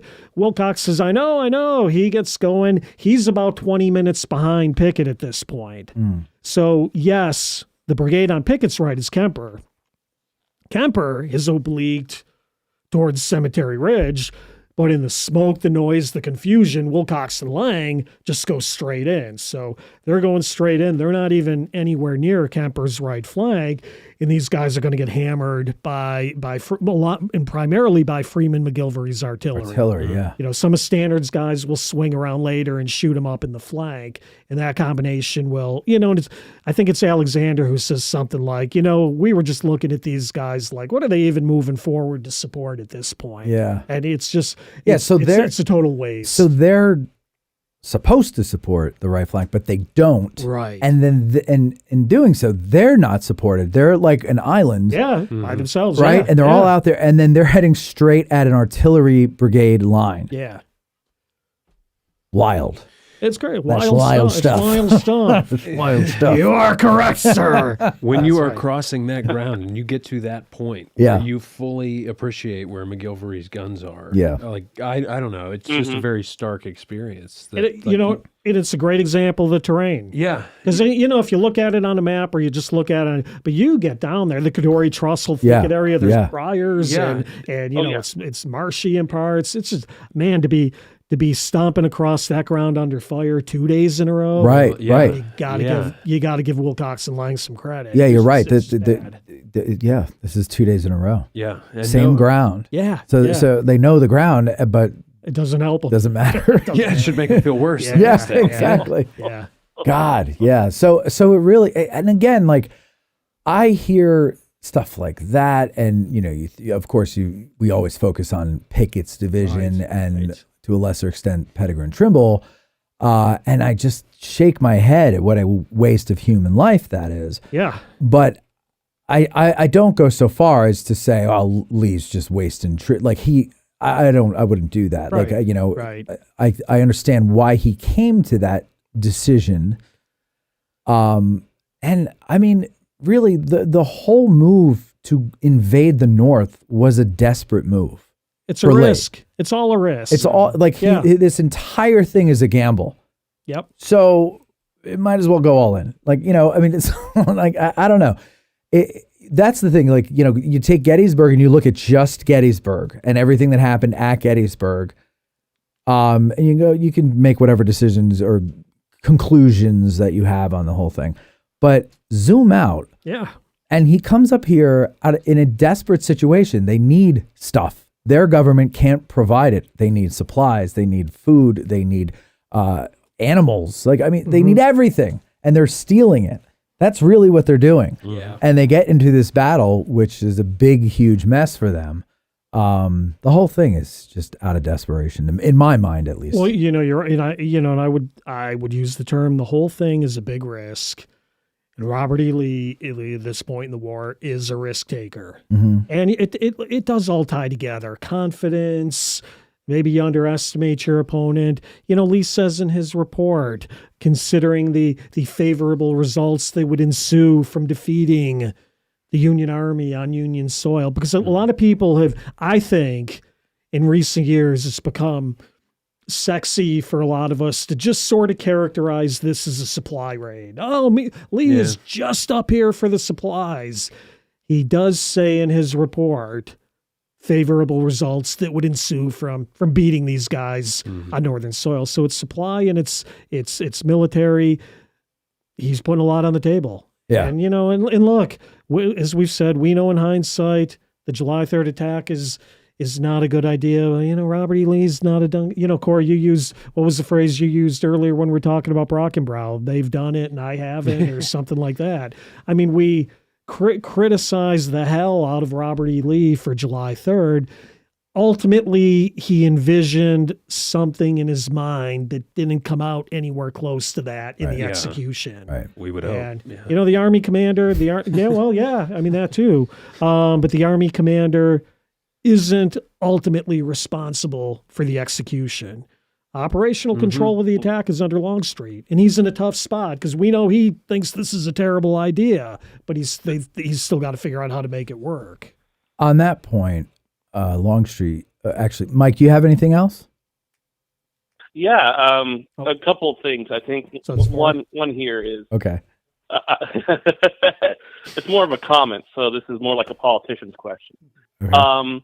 And so what I would say here is, I think looking at what information Lee has, and that he has one fresh division that has not been committed, and he has all that artillery, he has one move left to make. I would, with the information he has, put yourself in his shoes, people who are looking at this from 160 years later. Put yourself in his shoes. And with all the information that he has, that we think he knows, we know he has, and I would ask you, how many of you would also commit that charge? It's a very tempting thing. And especially when the track record of that army has been He has asked them to do the militarily impossible on multiple occasions, Yeah. including at Chancellorsville, dividing his army multiple times. Again, going on a great tour with Jim Hessler about Chancellorsville. Thank you, Opened Mike. my eyes to this. He asked them to do this over and over, and they have come through. So it's easy for us to say it's a terrible idea, knowing what the outcome was. But with the information they have, it looks like it could probably work if the right things happen. Well, when he And asked so- Mike, when he asked them to do it before in Virginia, did he have a trusted subordinate say, "Hey, man, I don't think this is going to work," or did his trusted subordinate say, "Yes, sir," and go ahead and do it? Well, not to my knowledge. But then again, these instances of where he does like frontal assaults, like at Gaines Mill, and at Malvern Hill, and then you look at what he does at Chancellorsville. He has to maybe kind of overlook McLaws a little bit, but for the most part, he doesn't have someone pushing back necessarily on him. And the scale of those except were that bigger maybe than Pickett's charge. except maybe a second Bull Run. Right, and Second Bull Run, I think Longstreet causes him to pause to attack the next day, which ends up working. So yeah, and the only reason I don't I think ask there's something similar. is because if you're used to everybody saying yes and going forward and doing it and succeeding, and then finally you have somebody go, "I don't know," you say, put yourself in his shoes. Putting myself in his shoes, when I have a trusted subordinate or friend or whoever say to me, wait, I don't know, Matt. And when they're usually like, yeah, okay, that's where I'll go, oh, okay, well, wait a minute. That will unnerve me. Someone who's always with me suddenly going, I don't know. Now I'm like, well, okay, so let me just think a little longer. Hold on. So that's why I asked. And one last thing. The maps and the book are fantastic. They were useful in studying for the exam, that Pickett's charge book. I think one of the things that opened my eyes was looking at Garnett's brigade and where they started, and then following their path up, and you get up to that post and rail fence, because when you're down that point of woods, you can't really see Cemetery Ridge. But when you get up at that post and rail fence in the middle of the field there, you see everything. Yeah. You are so exposed.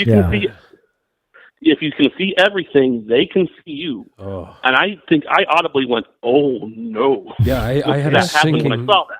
a sinking feeling when I hit that point. It was just, I just had nowhere else on the field did I feel like I was a complete sitting duck. There is no more visceral experience at Gettysburg today than still walking Pickett's charge. Absolutely. Nothing beats it. Nothing beats it on any Civil War battle. And you've done it hundreds, perhaps thousands of times, and it still gets you. Yeah. And I always say the day I give up my license is the day I can't physically walk that charge anymore. Yeah. Right? Yeah. So, Wow. Yeah. It is. And that particular point that you're talking about, Mike, I forgot, didn't we do a tour there with Lewis, or was that Matt Atkinson? I think we did a couple tours based off. Lewis. That was Lewis. Yeah. And then I think like early on in the Get Out of the Car tour history there, we did one with Matt Atkinson. And we followed Garnett's path. And that part there, coming up over that first rise, and when you hit, I don't know if it's his first oblique or one of his obliques, where he's in a swale, but the swale is like a perfect like bowling alley right to McGilvery's line. Yeah. And they take him in the flank there, and that's another one of those like holy crap positions there. And really, folks who've never done this, when you come to Gettysburg, you have to walk Pickett's charge. There's more than one way to do it. Jim will take you out, right? I sure will. You can hire Jim; he'll take you. It is, and you know what? Don't even talk, Jim. Right? Just let them soak it in, and then talk on the way back. Talk on the way back. Yeah, just let them take it all in. The old half price store. Hey, look, the customer is the boss. If they don't want me to talk, I will talk. I'm telling you, folks, you have to do it and just kind of get there and commune with the spirits, or do whatever the hell you do, because you got to just. It is, and we've all been out there countless times, and it still gets us every time. It does. I try not to overdo it because I don't want it to not ever get me. You know what I mean? Yeah, that's right. But you're doing it thousands of times. Maybe it'll always get me then. Because if you can do it and it still gets you, then I guess so. Okay. Is that it, Mike? I'm good. Okay. That's it. Thank you so much. All right. Thanks for the call, Mike. Thanks, Mike. 717-420-1978 is the phone number if you want to call in. Yeah. And so Longstreet. Yes. What is your take on the whole, Longstreet dawdled and, dragged his heels and was moping? And I don't think he dawdled, moped, or dragged his heels. And what about pouted? Do you think he pouted? Maybe a little pouting, maybe a little. Look, I think it's not very sexy to criticize Longstreet these days. The ebb and the flow of history. Yeah. At one time, it was sexy to bash Meade. It was sexy to bash Longstreet. Now you kind of get lynched if history changes. Today, we are much more empathetic to what Meade went through. We're much more empathetic to what Longstreet had to deal with. I certainly, looking at the results, is Gettysburg Longstreet's best 2 days? No, he has better battles than this. Whether you want to, Jim, that's not Longstreet's fault. That was Lee's, half-assed plan, whatever. But I do. Even his own staff officers said, look, at Gettysburg, there was something lacking in his bearing, that usual fire, a little more apathy in his movements. And I'm not here to do a Longstreet take on that. I don't think he's dragging his feet. I don't think he's certainly too good of a soldier to let his men get killed because he's sulking or pouting. He's not doing any of that. But if the Wilcox Lang moment is true, the story we told a few minutes ago about Captain Bright, the staff officer, if moments like that are true, you can ask yourself, and it's okay to ask, folks, even though we all love old Pete, you can ask yourself, is that usual attention to detail there on July 3rd? Moments like that, have you say maybe not. Right. What do you attribute that to? Well, there's certainly the lack of enthusiasm for the plan. There's certainly that, but I think again, and we sort of keep coming back to this sort of example, managing a Civil War battle is a lot harder than looking at the map on your screen and saying, move the orange bar here. Yeah. The communication, the staff work, the intangibles we can never recreate. How exhausted physically or mentally is a Longstreet or is anybody else that might be affecting your cognitive decision making? There are all those sorts of factors that I think could play into it. All right. The audience has been waiting with bated breath for us to get into the charge itself. Okay. And let me tell you something. That bated breath smells sweet. So let's do that for them. Right. Okay. Let's get to the charge. So let's get the soldiers a marching across the field. Well, actually, you want to talk about the cannonade first? I do. Okay, because I think. Cord got his finger up. If I may, Matthew Gillespie sent another super chat, and I think thank you, Matthew. He brings up a good point that sets the stage here. People often forget, in the summer of 1863, the Confederacy was desperate. They were losing in Vicksburg. The economy was struggling. The blockade was taking its toll. And Lee, needs to do something big. He says Lee had to gamble, and I think in context, that's... what's in Lee's mind. Yeah. Agree. I need to win. Agree. No arguments there. No arguments there. All right, go ahead. The artillery. Yeah, we haven't talked about the artillery, and that's ironic because I think really the artillery is the most important part of it all.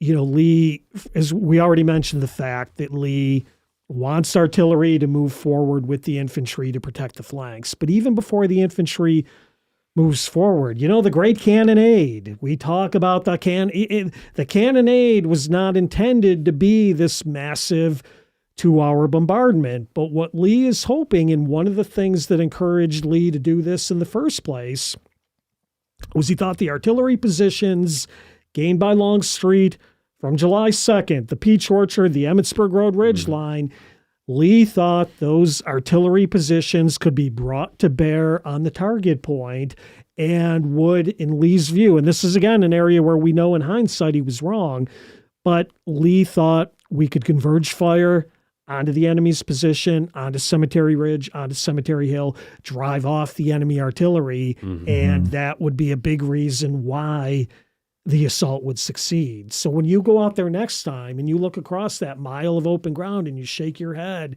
and say, what was that old man thinking? That old man was thinking, my artillery will blow the other guy's artillery off the field, and the infantry will, for 3/4 of that mile, have a clear ground to cross. The overestimation of the artillery is, in my opinion, and I think in Lee's opinion, the biggest reason why the day fails. Yeah. So, how many guns do you guys in the book have combined, Union and Confederate? Yeah, so to be blunt, I forget the number we came up with in the book, but what it roughly is, give or take, it's about 75 guns. And Matt's searching through for the answer in the book now. Give or take now, it's 75 under Alexander. It's 60 to 70-ish under A.P. Hill's guys on Northern Cemetery Ridge. You've got maybe another 20 or so from Ewell engaged up around Oak Hill and in Benner's Hill. So all in, you could be talking as many as, and I'll use a round number, as many as 150 all in. Now, the problem is most of those guns do not converge onto Cemetery Ridge from multiple directions. Many of those guns are parallel to the Cemetery Ridge position. So there's no great advantage to be gained. They're just blasting away at each other. Yeah. And on the north side of town and on the north side of the battlefield, one of the problems you run into is there really does not turn out to be any great positions put to use by Ewell. Some guns up around Oak Hill, as far away as the Peace Light, participated in that cannonade. But to really get critical mass onto the Union position, they don't really have the positions on the north side of town to take advantage of that. I'm not finding the number of guns. There's a lot of numbers I'm seeing, and of course that gets my brain all crazy. But I can't find the number. of we'll guns. look at the commercial. Yeah, we'll look. But again, give or take, all in, it's 150. Now, not all those 150 are on Seminary Ridge. Seminary Ridge is probably closer to 125-ish. But all in, I'm talking all the way around the field, somewhere around 150.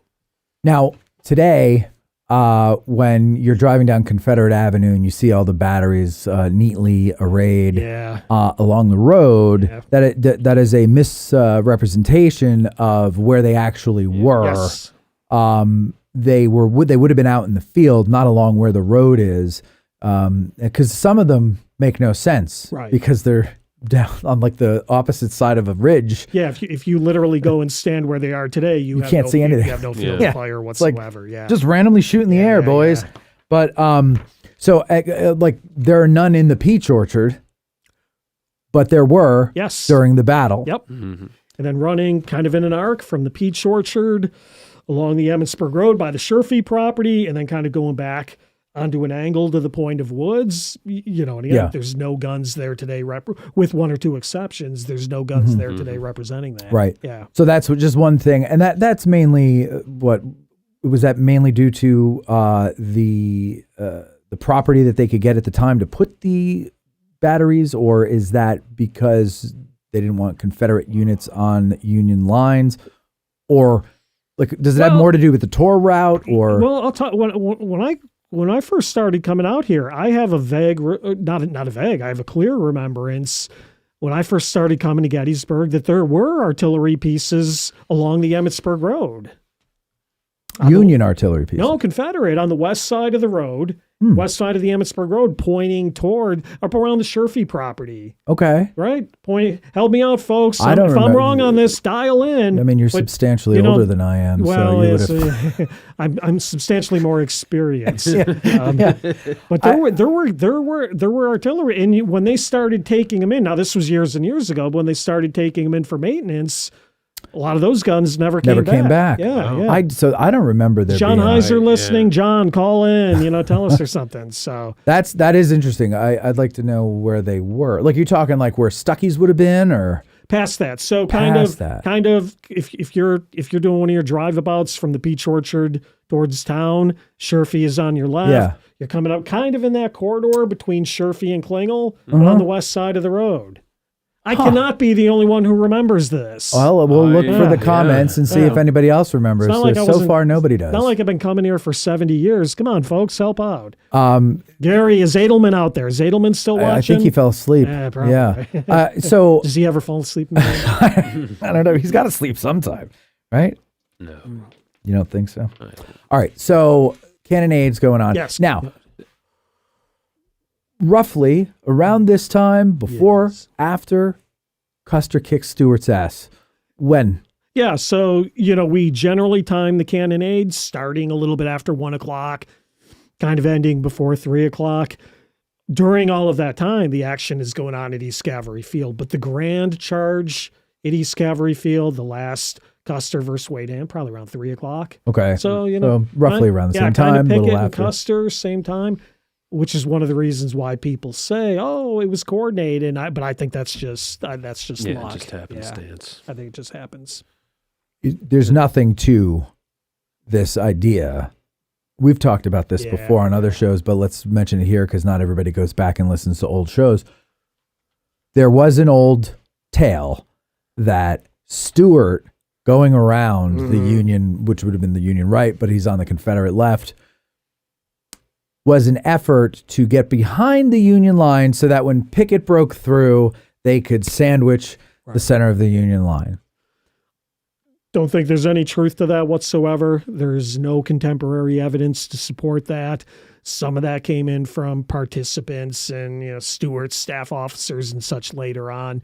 No contemporary evidence to support it. And again, if you know the field, Yes. Yeah. it just feels impractical. I don't know that- impracticable, right? It just feels impracticable. There's no logistical It's a way to support that, yeah, Right. coordinate it just that. doesn't- yeah. it I would just doesn't love. work. We should do something.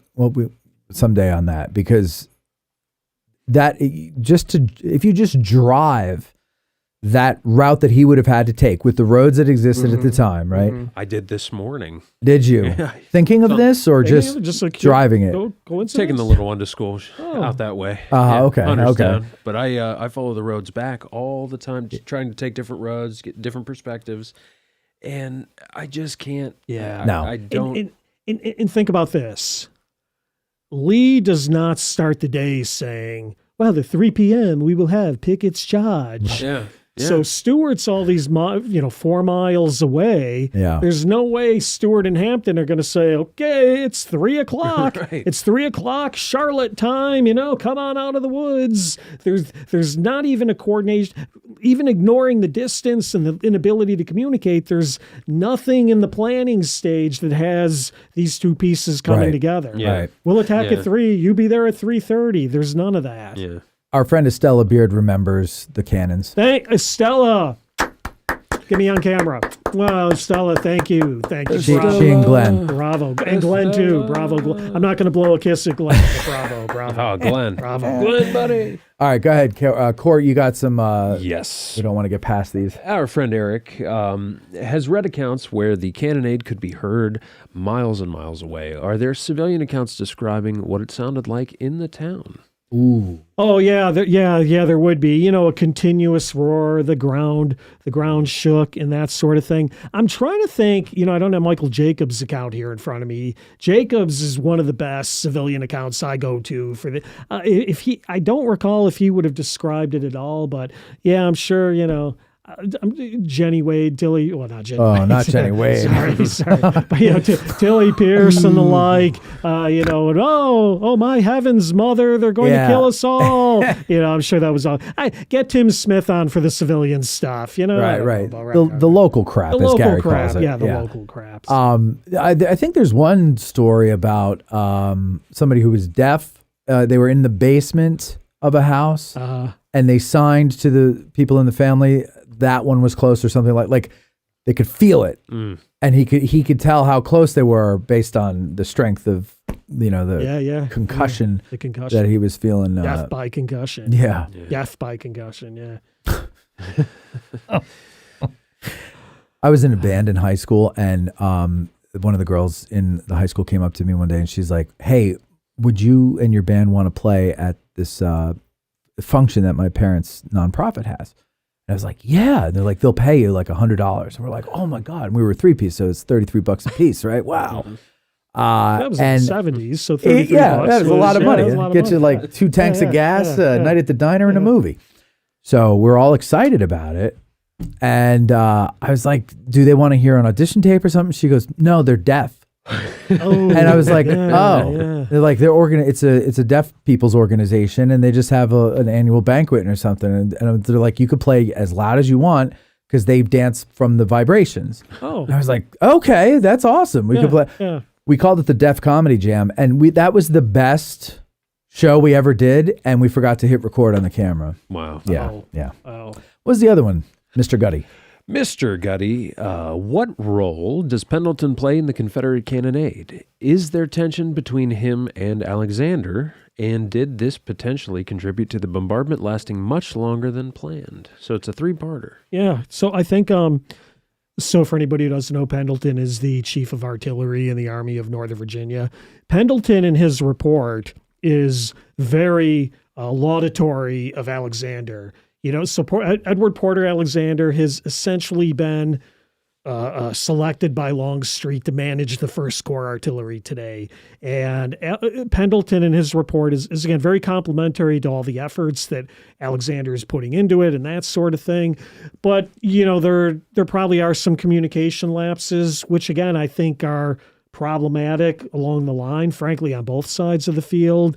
You have, for example, that famous instance where Alexander says we held back somewhere between 7 and 9 howitzers. In some of his writings, he says 7, and others, I think he says 9.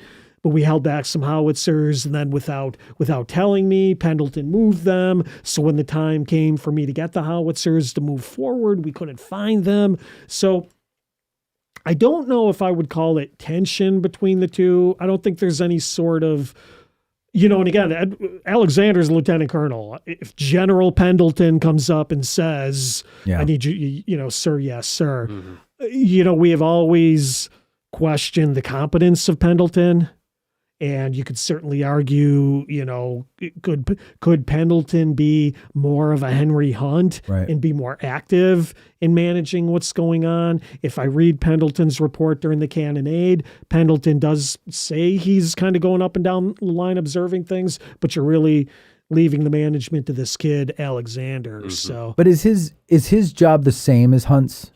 In theory, I mean, yes and no, because as you know, the organization is different. Yeah. In the Army of the Potomac, you have an Army-wide artillery reserve, which you don't have in the Army of Northern Virginia. Right. In the Army of Northern Virginia, and Pendleton is at Army level. Right. Yeah. Pendleton's at Army level, and in the Army of Northern Virginia, essentially all of the artillery is within the Corps division and so on and so forth. So Pendleton doesn't have any direct autonomy off of a reserve or anything like that. And he is in essence an administrator. Yeah. So if he were to try to order a artillery battalion or a battery to do something, that order has to go through several people before it gets to... in theory, right? So in theory, it's got to go through... In a normal circumstance. Yeah. I would argue, kind of going back to the other example, I would argue that if you're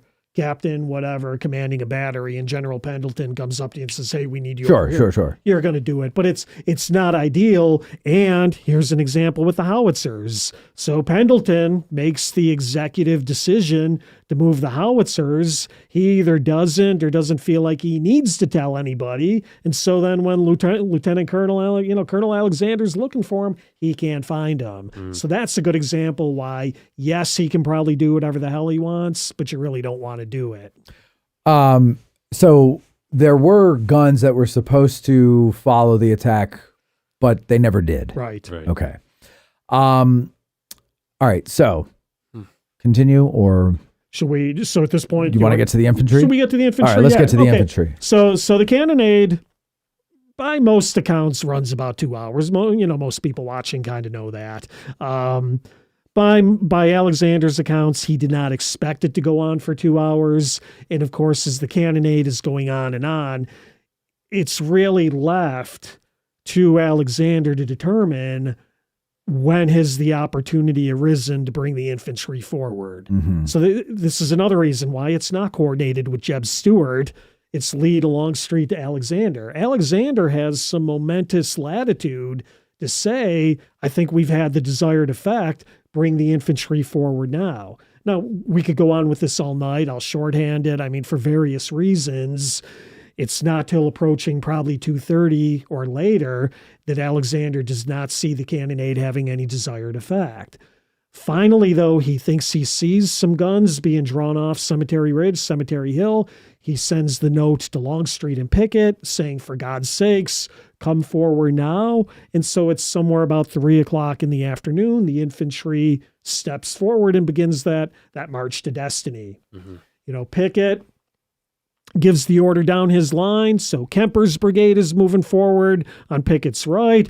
Garnett is moving forward kind of on a line parallel with Kemper. And then really behind Garnett is Armstead. Mm-hmm. And, they're moving forward. We've already talked about their need to oblique to kind of get into the target. Pettigrew steps off basically at the same time, Trimble behind them. Again, we've kind of already talked about the need of Pettigrew and Garnett to direct and connect with each other. So we've kind of already talked about that. You guys all know it's less than a mile of open, undulating ground. We've already covered that. The thing, though, is as they're moving across the undulating ground, and we can imagine the tramp of the footsteps in the tall grass, because we have failed to suppress the Union artillery, boom!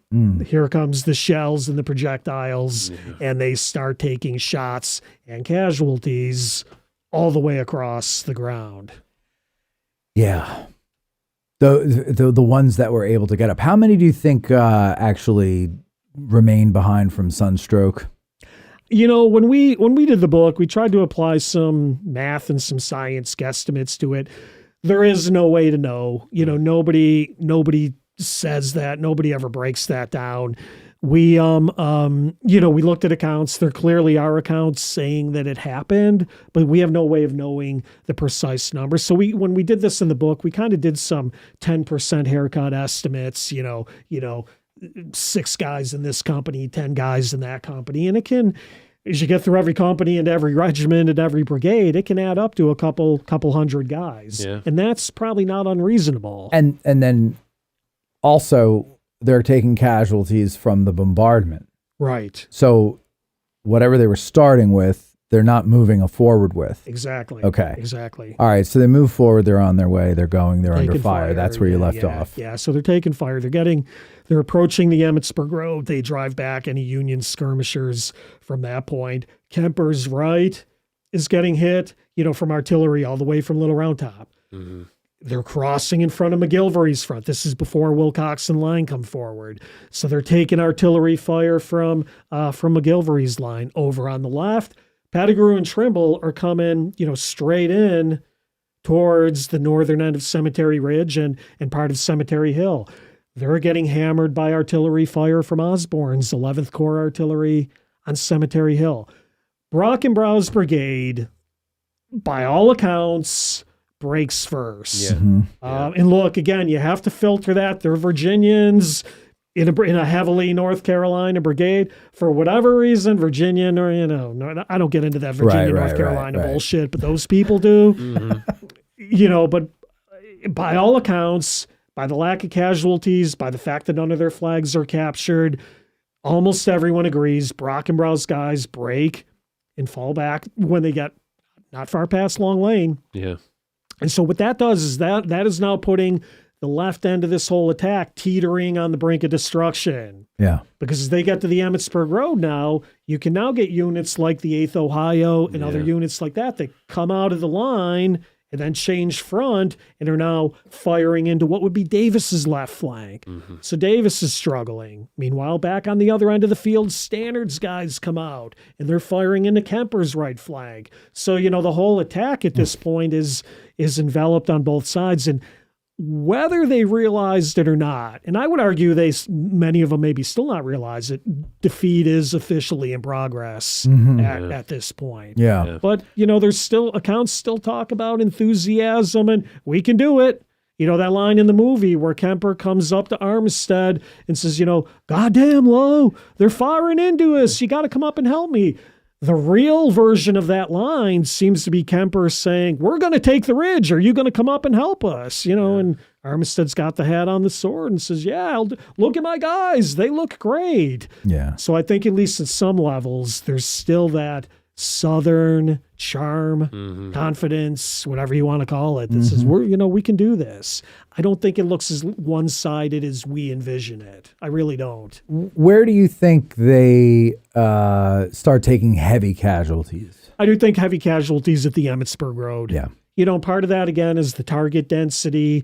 As you get to the road, as you're trying to break down fences, climb over fences, get through fence openings, whatever you want to call it. Rifled weapon range. You're in the range of the muskets. Well, you are. And, one of the things we did on the maps and the books is we put we kind of called it like the cone of death. Like these pink sort of triangular things. Let's see if I can find it. And I'll tell you, at one of our earliest book talks, some reenactor on YouTube said, "Well, leave it to another Park Service employee who doesn't know the range of the rifled musket." Oh, yes, we do. By the way, we're not Park Service employees. And oh, yes, we do know the range of the rifle. And you are in range when you get to the Emmitsburg Road. Damn right you are. It doesn't mean you could hit an individual target, but you could hit massed bodies in these dense targets. I love when the old saying, "When ignorance is bliss, 'tis folly to be wise," Exactly, shows itself like that. Right. I'm not finding your cone of death yet, but it would be in one it. of the later maps as we kind of get to the heartbreaking climax here. So I might have passed it. Okay,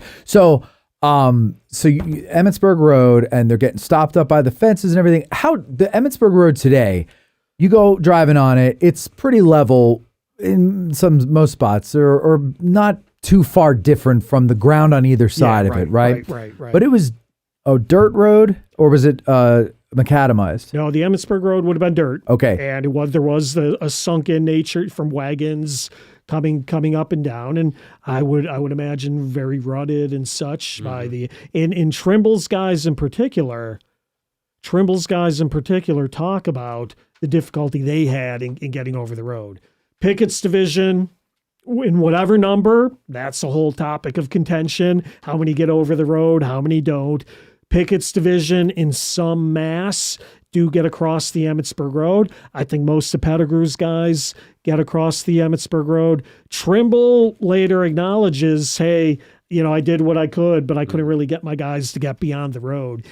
Maybe because they were in a second line, they kind of said, "Oh, this is lost at this point." But a lot of them do get across the road and make that final push to the stone wall. So the number I always hear about the men that make it over the wall with Armistead is around 200. Yeah. Do you agree with that? I do agree. And I think when we talked about this a few years ago when you came on the show, I think I asked you how many of Pickett's men, or maybe it was all of them, I don't remember. I want to say Pickett's men. Once they crossed the Emmitsburg Road, between the road and the wall, how many men do you think got into that area? I think you put the number around 1,500 or so. Did I? I mean, it would have been a total guess. Yeah. It was a guess. Yeah. Before my time, there was a big debate on this. Before my time, John Michael Priest came out with the book. I think he kind of speculated most of them did not get that far and went back. I'm not going to mention any friends, but there were some friends of mine who hotly disagreed with that and said most of them got across the road. What you have the accounts of masses of Confederate troops getting to the stone wall, a couple hundred getting over the stone wall. You have the Elliott Burial Map, which shows maybe as many as 500 kind of buried in that vicinity. Yeah. So, I don't know, it's 2,000, whatever the number you want to make it to He's got a be. plot of 500 some at one point, and then 100 and some at another point. And Exactly, just exactly. Yeah. Like a Yeah, So, the only... his numbers seem odd in some ways, though, They don't are. they? like his Rosewoods numbers. and Oh stuff. God, those are. He's like 900 guys buried in the Rocky Woods. Yeah, like more guys than actually got killed. Yeah, But exactly. yeah. Yeah. I think a diplomatic answer, they'll sometimes say, about half get across and half don't. Again, I know people don't who know. disagree with that, but we don't know. How do you imagine that area from the fence, from the road, whatever, to the stone wall? How do you imagine that looks during the battle? Is there any organization to the troops, or is it just a mess? Yeah, you're right. I imagine fish in a barrel. I do too. Yeah. I do too. And some of the accounts talk about that. Somebody says, Lee's army at that point looked like a disorganized mob. Yeah. The formations have broken down. You're trying to get everybody together. You got canister fire now coming at you. I think it's a mess. I think probably the best organization they can. Of course, because Pettigrew's guys have to go a little bit further in, to the inner or the upper angle or whatever we want to call that area. Fry, who, we saw him kind of commanding Archer's brigade, Fry talks about they kind of go to ground, I think more or less together. But, some of those guys get within a couple of yards of the stone wall, Mississippians coming up around with the 12th New Jersey front in the Bryan Barn. But I agree with you. I think by that point, it's probably a mess and just a mass of humanity. Yeah. Well, go ahead. There's a slight lip just in front of the stone wall and Cemetery Ridge, kind of down toward where Hancock was. Go out there, go around them, guys. Years ago, I was on a battle walk, and there was some talk of the Confederates using just the lip, maybe a few. It must be 20 yards in front of it or something like that, and then. Oh, that's where Wright's brigade came over. Yeah, that's up. And then they're noted that it was so confused that they didn't even realize they were flanked until bullets started hitting guys in the back, and they started to turn to see what could possibly be going on, and they realized that they were totally There was an area in there as well that some of the accounts referred to as the slashing, which was trees and stuff that had been taken down, and they just are probably just throwing them kind of in a pile over there. So you're right, Court. There's some rough ground over there that would have been that they talk about being used. Yeah, just so confused and so bogged down that you just don't even realize what's going on. Yeah. I can't. That's like I'm saying. I can't imagine the scene there. Like we talk about this with the Little Bighorn. Yeah. I don't. Son of the Morning Star, Gettysburg. They portray these things as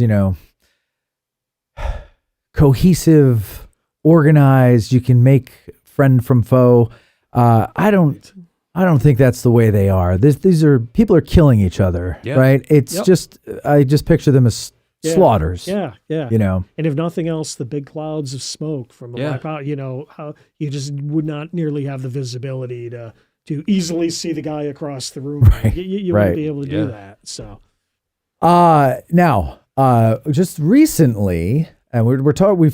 Obviously we're talking about Pickett's charge, so we're focusing on the Confederates on this one here. Yeah. And by the way, people say, "How come you don't do any Confederate stuff?" Here you go. Okay, we just talked about the Confederates. It's in the name. Pickett. So then, if I could add, since that comment was brought up, I just want to be clear because I've been accused of being a lost causer. Really? For taking it. Yeah. Like I'm from Western New York. Yeah. A lost causer. I'm not afraid to take on the hard topics. Sickles, Custer, Pickett's charge. Right. Some of my most disparaging comments have been Pickett's charge related. Just you're get over it. Your side lost. Kind of stuff. Oh God. We are not. I want to be clear to anybody watching later on YouTube or whatever. We are not making excuses for Lee or for the Army of Northern Virginia. We, as historians, whatever you want to call us, we are trying to understand the Yeah, context yeah. on why and how this charge happened. Trying to get to the Yeah. truth. Yeah, and if you're still triggered by that, turn it off and go watch something else. Yeah, seriously. You know what? Don't even dignify them with an explanation, okay? Hey, Tad, do me a favor while you're back there. Yeah. That little plaque that's on that's in front of you there. Yes. Read that. Read that to me. You know, the quote. The man in the arena? That one. Read it. Read it. All right. Can you hear him? Can you hear him, Jim? Here, listen. Hi, Jim. Can you hear me? Now we can hear you. Go ahead. All righty. It is not the critic who counts, not the man who points out how the strong man stumbles, or where the doer of deeds could have done them better. The credit belongs to the man who is actually in the arena. All right, that's enough. Thank you. right. Thank you, Tad. Okay.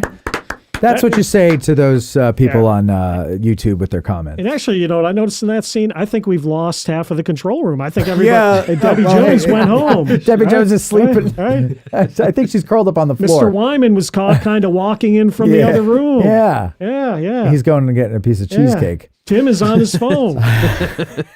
That's what I took away from that dramatic. You know, everybody in the comments is like, "This is great. I'm learning so much. This is so awesome." Good, thank you. And our people in the room here are sleeping. Yeah, what's up? You know, there's a difference. It's like the Kennedy and Nixon debates.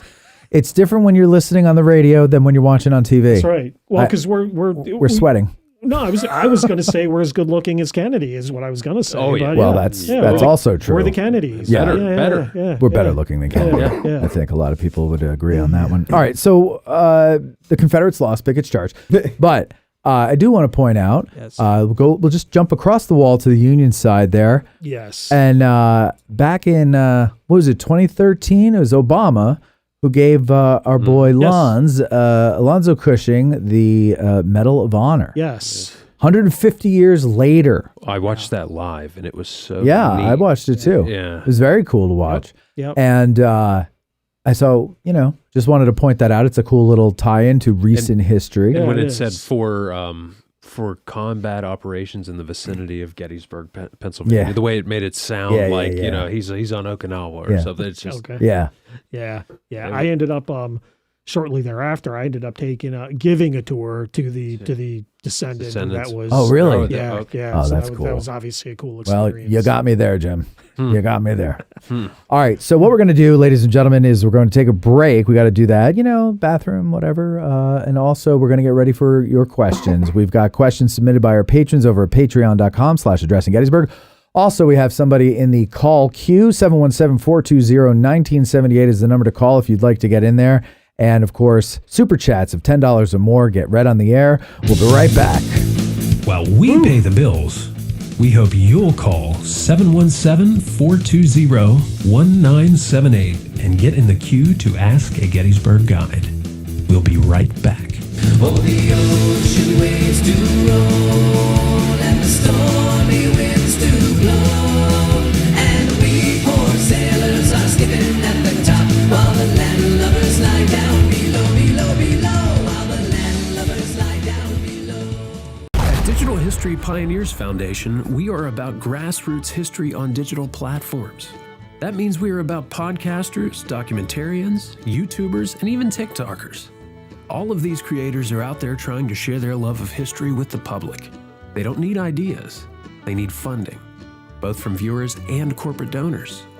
DH Pioneer's initial funding focus is on the Civil War era, with a special emphasis on the Addressing Gettysburg podcast. So be a vital part of the unique content Addressing Gettysburg has in store by donating at dhpioneers.com and help bring your love of history to the people. Digital History Pioneers is an IRS Section 501c3 approved charitable corporation that makes any donation tax deductible to the fullest extent of the law.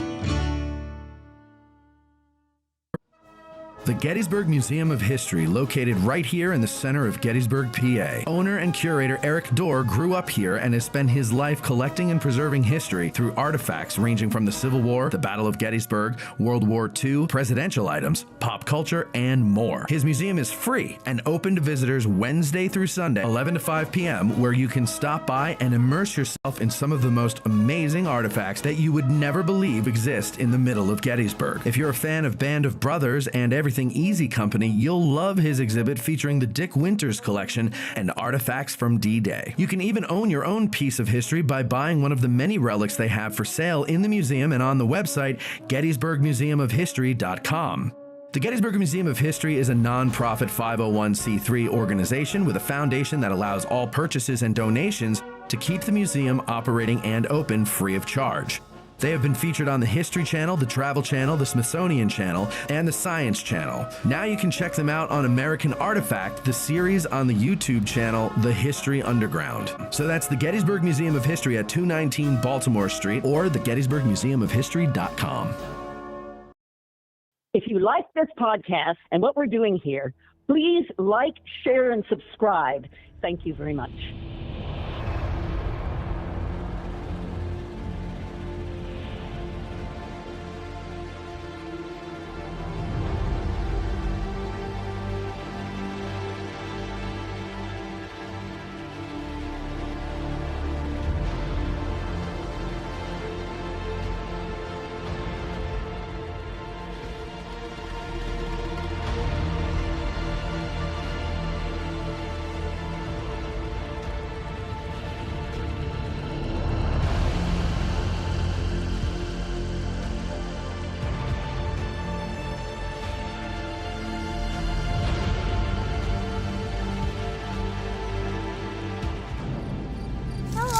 Pickett's charge take? That's another great question.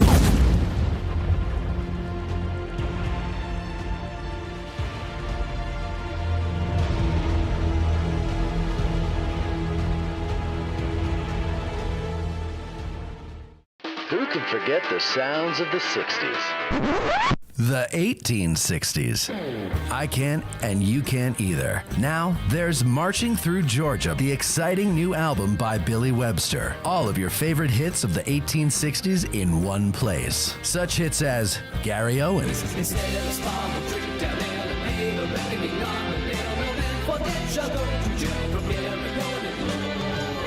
the Battle Hymn of the Republic,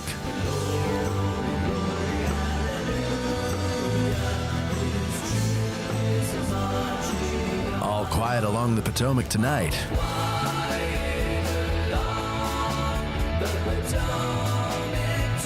Marching Through Georgia, and much, much more. So what are you waiting for? Go to billysongs.com and order your digital download of Billy Webster's Marching Through Georgia today. That's billysongs.com.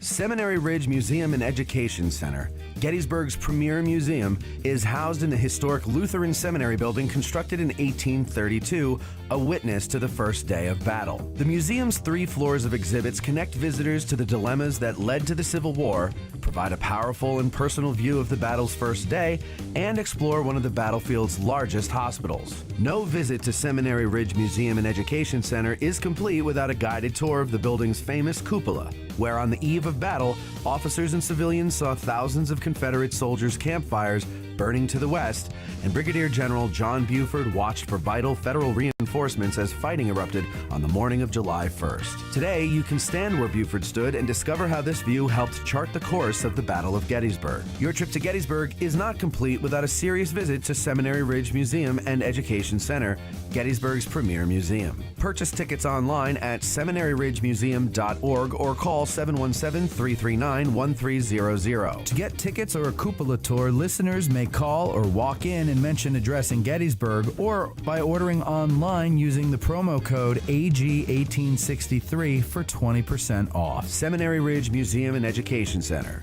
It began here. There's a devil to pay.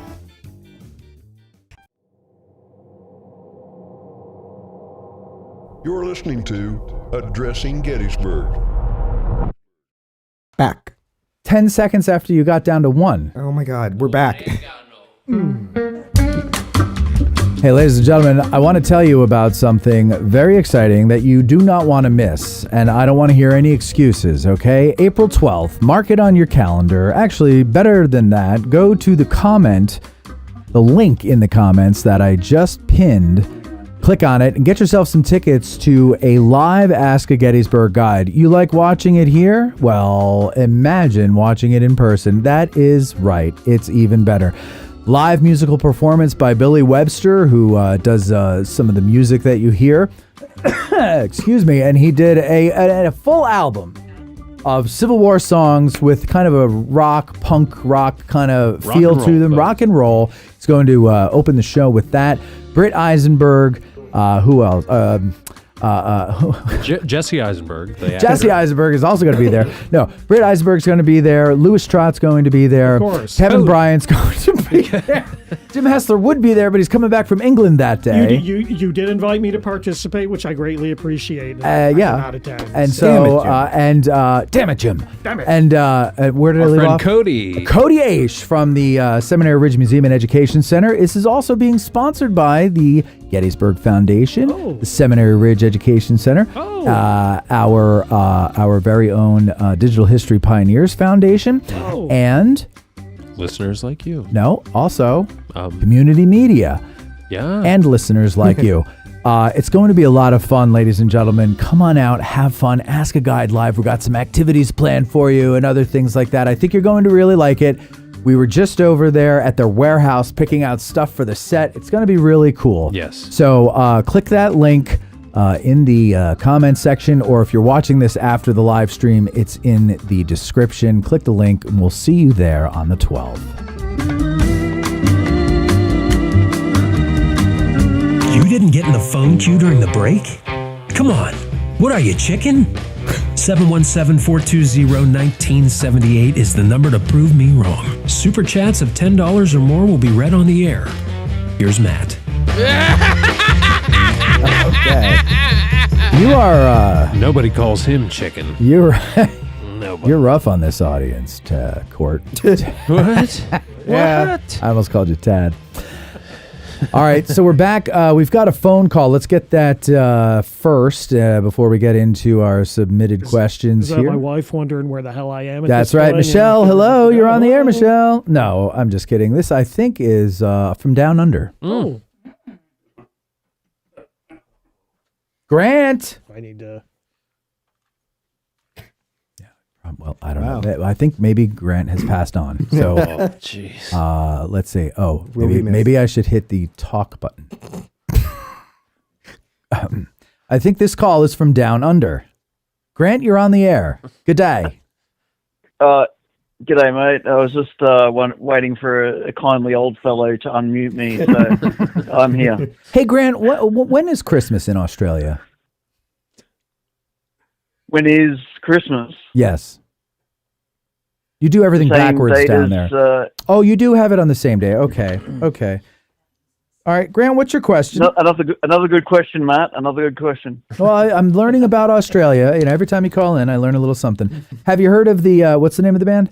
Oh, yes. Grant, do you know the band called The Alarm and the song Rain in the Summertime? No, but I'm getting old like Matt, so I'm not up with the hit music. So. 6 months older than I am. So yeah. All right, Grant, what's your question? We have a very, very long show already under our belt, and we really don't have time to dilly dally. Jim is tired. I am tired. I'd just like to say to Jim, I'm honoured to be able to speak to such a great podcaster. I like a guy who can take the history seriously, but not himself, and have a bit of fun with it. I'm a big fan of your show. Well, first of all, Grant, thank you very much. Ignore this silly man with his beep button. Just ignore him. But I appreciate that. Thank you.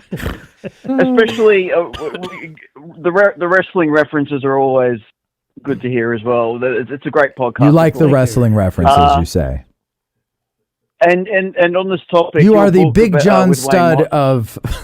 Do you remember Big John Stud? I do remember Big John. Of course we do. I was at an antique shop the other day, and they had like all those old like solid rubber WWF wrestlers that were like weapons. Yeah. When your buddy like cheated or something, you whack him on the head with it, and then. Well, Grant, on behalf of your long distance phone bill, I would just like to apologize that we've lost control at this point, but we love the wrestling references too. So. Yeah. All right, go ahead, Grant. What's your question? Mr. Hessler, that kind of thing never happens on your podcast. That's why I like it.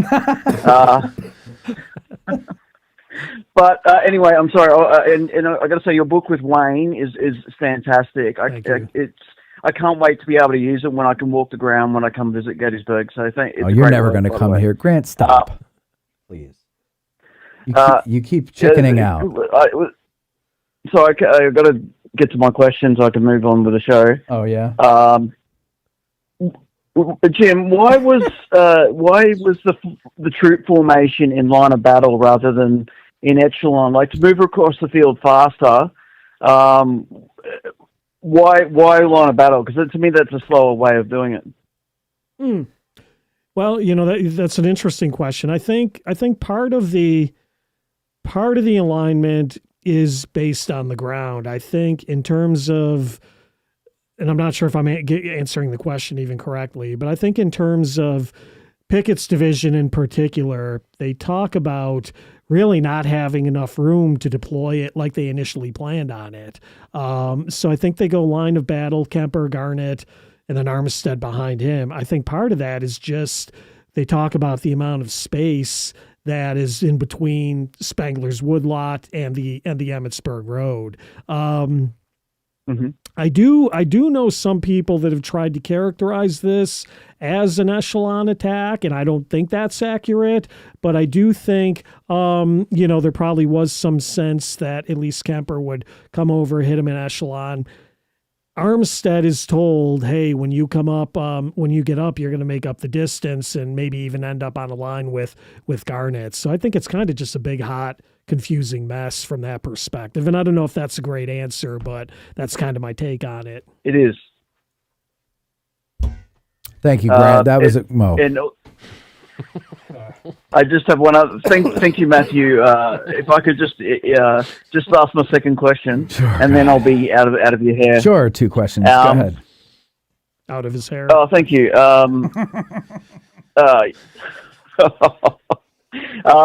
Jim, where did Lee watch the charge from? Was he observing it the whole time? Where was he? And did he or any of the other Confederates think to alter the attack or stop it as it was happening? Did they always have a positive sort of outlook until it ultimately failed? That's a good question. We would probably assume that since Lee was mounted, he probably watched portions of it from different parts of Seminary Ridge, but it's generally believed that he watched much, if not all of it, from the area where the Virginia Monument is today. There is one account from the chief of artillery in Ewell's 2nd Corps, who for whatever reason is over in that vicinity. And he says at one point he sees Lee sitting on a log, again, about near where the Virginia Monument would be today with his head in his hand. And the officer assumed Lee was praying. Now, Longstreet, in contrast, seems to watch much of the attack from a position that's not very far away from that, kind of what we would call the point of woods, kind of out in front of that near Spangler's Woods. And Longstreet says he sits on a log and probably watches much of the attack from that. In later years, I think it was the 25th anniversary, but in later years, a newspaper guy said to Longstreet, well, if you thought it was such a bad idea, why didn't you call it off? And Longstreet's rebuttal was, because my commanding officer was on the ground a couple hundred yards behind me, and if he didn't call it off, I don't think I had the latitude to call it off. And you can't argue with that, but I think it shows kind of to answer your question that Lee was in the general vicinity watching it all unfold. That's a good question, Grant. Yeah, that was good. Thanks. Yeah. Finally had I have many. All right, Grant, thank you very much for calling from down under. I'm sure it's probably very early in the morning. Thanks, Grandpa. You're welcome, Sonny. Talk to you later. All right, so let's go to our questions now. Harry Evans, he's got 3. Okay. 3 questions, Harry, we call him. Okay. And he says, if the charge had broken through the Union center, what was the plan to hold that breach while being surrounded on 3 sides by superior numbers and artillery? So if they had actually broken through to the other side, as the doors might tell us, what was the plan then? So there is a plan. If you take Armstead Long at face value, We met Armistead Long, about 4 or 5 hours ago at the beginning of the podcast. Long being Lee's military secretary. I won't read all of Long's account again, but I will go to the point where he says that by forcing the Federals at that point, we would turn towards Cemetery Hill. The right would be taken in flank, and the remainder would be neutralized. And what I think Long is basically saying is the plan was we would cut them in half, isolate the two wings, kind of a left wing and right wing, and then we were going to go for Cemetery Hill. Now, the other part of the question, though, in terms of being surrounded on three sides, well, in theory, you wouldn't be surrounded because you would have presumably pushed the defenders back. And this goes into what we said earlier as well. You'd have kind of the second elements in the artillery limber up and come join you. So you'd have more guys there. Again, we're not going to repeat this. Does it make sense? They thought it made sense. Okay. His next question is, history indicates several female soldiers, or female soldiers, were in the ranks with one mortally wounded near the Emmitsburg Road. How did their presence affect the unit's cohesion? So, was it mortally wounded or dead? So, I'm only aware in the historical record of one female, and she was found dead. Now, there has been some romantic historical fiction. Who was she? Was she a wife? Was she the daughter of the regiment? All kinds of stuff. And I have seen, I have seen other accounts where I've heard people refer to two females.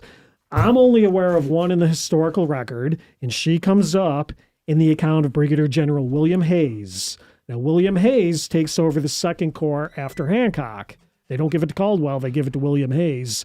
During the burial details between July 2nd and July 5th, Hayes added, quote, remarks, one female private in rebel uniform. That's all we know about her. That's all we know.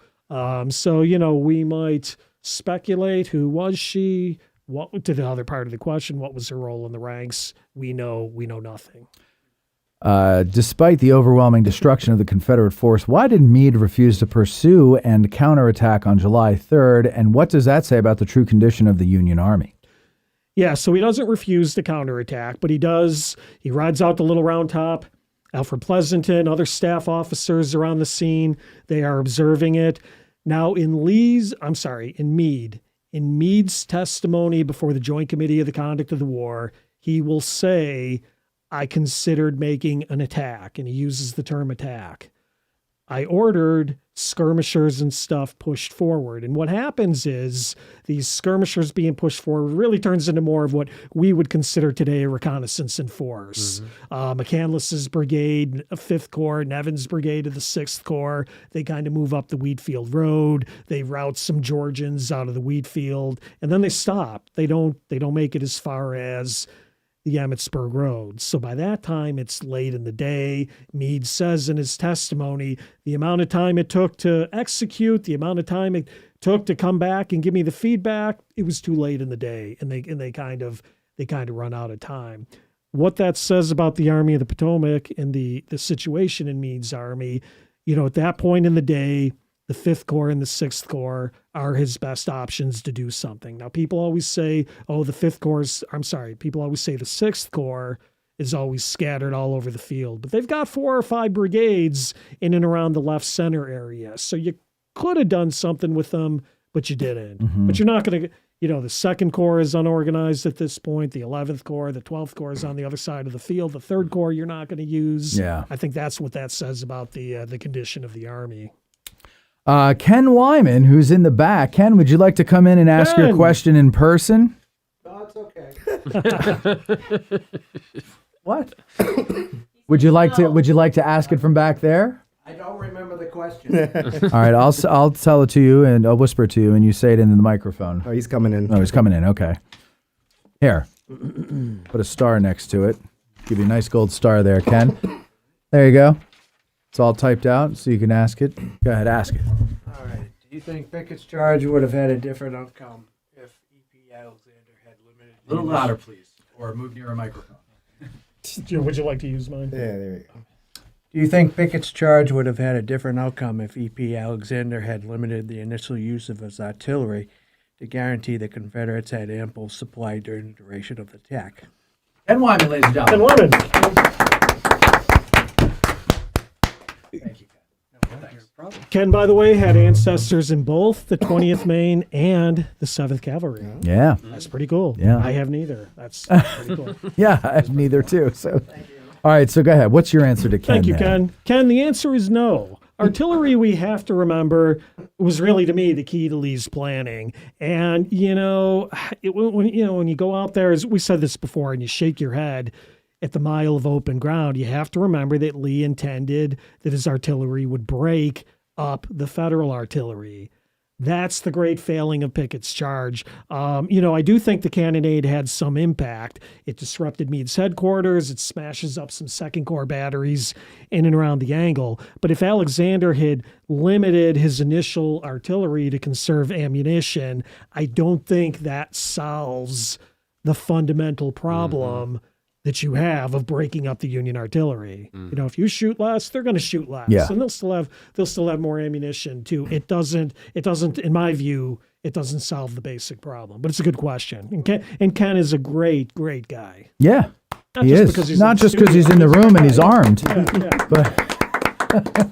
But Tim continues to look fascinated on his phone. Bravo, Tim. Bravo, Tim. Tim's asleep. Well, it is like midnight here I on the know, East I know, Coast. I know. And I'm going to have to Shorten this? Shorten this. That's fine. So let's see, 717-420-1978. We'll take a couple more calls if you want to call in, but then we'll close the lines. Kyle Vaughn, he says, did the memory of Malvern Hill ever factor into Lee's plans for July 3rd? Never quite understood how such a great commander and West Point student could make such a similar mistake twice in a year's span.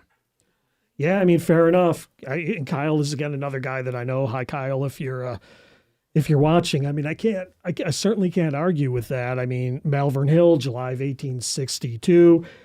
It has a lot of the same elements. There's uncoordinated attacks, including one by Armstead, by the way. There are artillery issues, Federal artillery on a strong position. Confederate artillery isn't able to blast them off the field.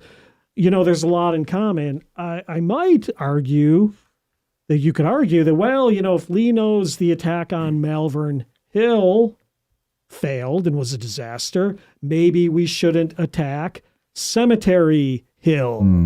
That could be another reason in favor of the Cemetery Ridge theory. But I think one of you Corey, you might have said it before, or maybe Mike said it when he called in. What you could also look at is Gaines Mill, which happened, only slightly before Malvern Hill. And what you have at Gaines Mill is you isolate part of the Union Fifth Corps, so you get superior numbers against inferior numbers. Even though it's a frontal assault, you have some artillery support. The terrain and the opponent kind of works in Lee's favor. So I think the problem is when we either pro or con, when we try to compare these things to prior battles, you're never going to get the same conditions recreated again. And, for as much as we criticize Lee on July 3rd, Wright's brigade got to that point on July 2nd.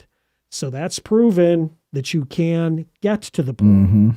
Can you exploit and hold the point? And that's where the greater numbers in the artillery of July 3rd comes in, and again, ultimately doesn't work. But I think that's why he thought it would work. Matt Roof says, do we have a general understanding of how veteran Confederate soldiers viewed the tactic of a concentrated attack on the center when they learned of it? Their morale seemed to be high, yes, even though the second was somewhat of a draw. Is there any record of men on the ground who would be doing the actual fighting, feeling that this would be a slaughter, considering their previous experiences, or do we have a picture across the board that most felt it could be done? Well, it's a good question. Yeah, Matt. no, it's a great question. And, obviously somebody is going to say, well, you're pulling all these post-battle accounts and they wrote it after the fact. Well, again, no shit. Nobody stops the battle to write anything on the field other than a field order. So it's always after the fact. Right. But, we do have some accounts. Randolph Shotwell in the 8th Virginia, he said those who participated in the charge saw nothing of the rashness, the blind folly, or the uselessness of the attempt. On the contrary, we were in splendid spirits and confident of sweeping everything before them. I refer to the rank and file. Yeah. So there you go, the guy. Yeah. David Johnston, 7th Virginia. Overconfidence pervaded the Confederate Army from the commanding general down to the shakiest private. One more. Private Erasmus Williams of the 14th Virginia described a lieutenant smiling and chatting while the cannonade was going on. Now, that lieutenant was subsequently blown away by a shell. Right. But these guys talk about confidence, smiling and chatting, and, everybody in the rank and file. I'm sure we could probably pull out 3 accounts where somebody said, oh my God, we're all going to die. Yeah. Sure. But I think at best, you probably got a mixed view. But clearly there is some confidence in the ranks. Rick from Ohio. You're on the air. Rick from Ohio. Hi, Matt and Jim. Hey. Thanks for taking my question. Jim, first of all, I wanted to say, was at your event at the seminary a couple weeks ago. It was a great event. Thanks for doing that. I'm looking forward to doing some more. Thank you for coming. My question, you're very welcome. My question has to deal with the Second Mississippi during the charge. It's kind of a family argument that we have as far as they made it on the battlefield. I was wondering if you could clarify anything for me on that. Yeah, I mean, we do believe elements of the Mississippians reached the Bryan Barn, which on that part of the field, other than climbing over the stone wall, that's about as far as you can get. There are accounts of officers being captured around the barn. There's as we're sitting here near the Gettysburg Museum of History, there's that story that Eric Dorr tells of his great-great-grandfather finding Mississippi buttons right in front of the stone wall. Some of the Mississippians we know were captured and pulled over the walls. So I think you can go back to a proud family lineage there and tell them I think Mississippi got as far as anybody else on that day. And the last thing I'll say is that we are really proud because at the end of the battle, during roll call, there was only one person that came back from the Second Mississippi, and that was my great-great-great-grandfather, James Pickney Kaiser. Wow. So we're really proud of that. But we consistently argue of how far they made it, and I've always felt that's how, as far as they made it. That's where they showed they made it. But I think they did. I do appreciate you taking my question, Matt. Good job as always. I really appreciate you guys, and I hope you have a great night. And Rick, I'm sure we'll see you on the 12th, right? Okay, Rick, thank you very much. You got it. Yes, sir. Okay. Yeah, bye-bye. Bye-bye. All right, that is Rick from Ohio. Thank you very much for the call there. Rick Earl Anderson is next. He said, I just read E.P. Alexander's book. His take on how the charge should have been structured was the best I've ever read. He places a lot of blame on Ewell and Hill and ultimately on Lee's command style. Do you think the CSA might have prevailed using EPA's idea? Yeah, interesting. So, Earl, thanks for the question. If you're listening, Alexander wrote a lot. So he has his military memoirs. He has what was later published as Fighting for the Confederacy. So, I'm not sure specifically which book Earl is referring to. Alexander also left an account that I often refer to from the Southern Historical Society papers because it predates any of those. It goes to the 1870s. But if you're talking about how Alexander described it in military memoirs, what Alexander really kind of talked about is what he calls the real salient, sort of the western face of Cemetery Hill near Robert Rhodes's line. And to try to shorthand this, Alexander talks about, if they could accumulate troops and artillery on the edge of the town, that might have been, and this is where Ewell and Hill's guys would play in more than Longstreet's, that he felt might have been a weak point to kind of exploit both by the infantry and the artillery. And Alexander is critical. Alexander's a great Monday morning quarterback like we all are, but Alexander is critical of a lot of the Confederate officers for quote unquote not appreciating this opportunity. So Earl, I hope that's the version you were referring to. So it's an interesting premise. Alexander also talks about the inability of the Confederate artillery to enfilade, as he uses the term, enfilade artillery fire onto Cemetery Ridge, again, from some of these northern positions. So at the end of the day, again, he's critical for Ewell and Hill for really not recognizing, some of this strength as Alexander saw it north and west of town. I don't know that I agree. Like, certainly if you go out there today, I would kind of look and say, well, where the hell would you put those batteries? Yeah. But again, I think, kind of to what you said earlier, Porter Alexander knew more about Civil War artillery than we do. Sure. So, you got to take that with a grain of salt. I don't know if it would have worked. He thought it was a better opportunity and, ultimately not exploited. Well, also, nothing looks the same as it did back then. Yes. So you go to those points and you go, well, where the hell are you going to put it? Right. But you can't see what they saw because it's all blocked by buildings and trees. It is. The flip side being there were also a lot more skirmishers out there in July. Right. So more people shooting at you than today. Right. Yeah, unless you're going down Washington Street at night. Right?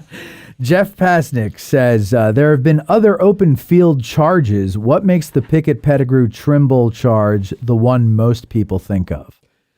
This is a good question about memory. It is. right? It's a good, you're right. And hi, Jeff. It is a good point about memory. And look, it's Gettysburg, baby, right? I mean, it's Gettysburg. And so, and I Jeff probably knows this, anything associated with Gettysburg gets amplified over any other charge on any other field. I often call Gettysburg the Super Bowl of the Civil War. Uh-huh. And again, you'll get the occasional listener who says, ew, sports analogies, gross. But then they call us Disneyland and nobody objects to that. Right. Nobody objects to that. Because everybody loves Disney.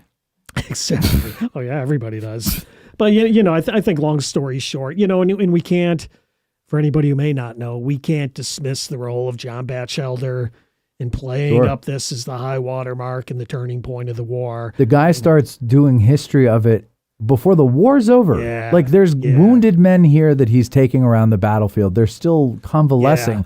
And he's getting their stories down. If Bachelder had gone to Franklin and convinced everybody that was the high water mark of the war, okay, so we'd all be there. But this would be addressing Franklin, right? Yeah, so which won't have the same ring. No.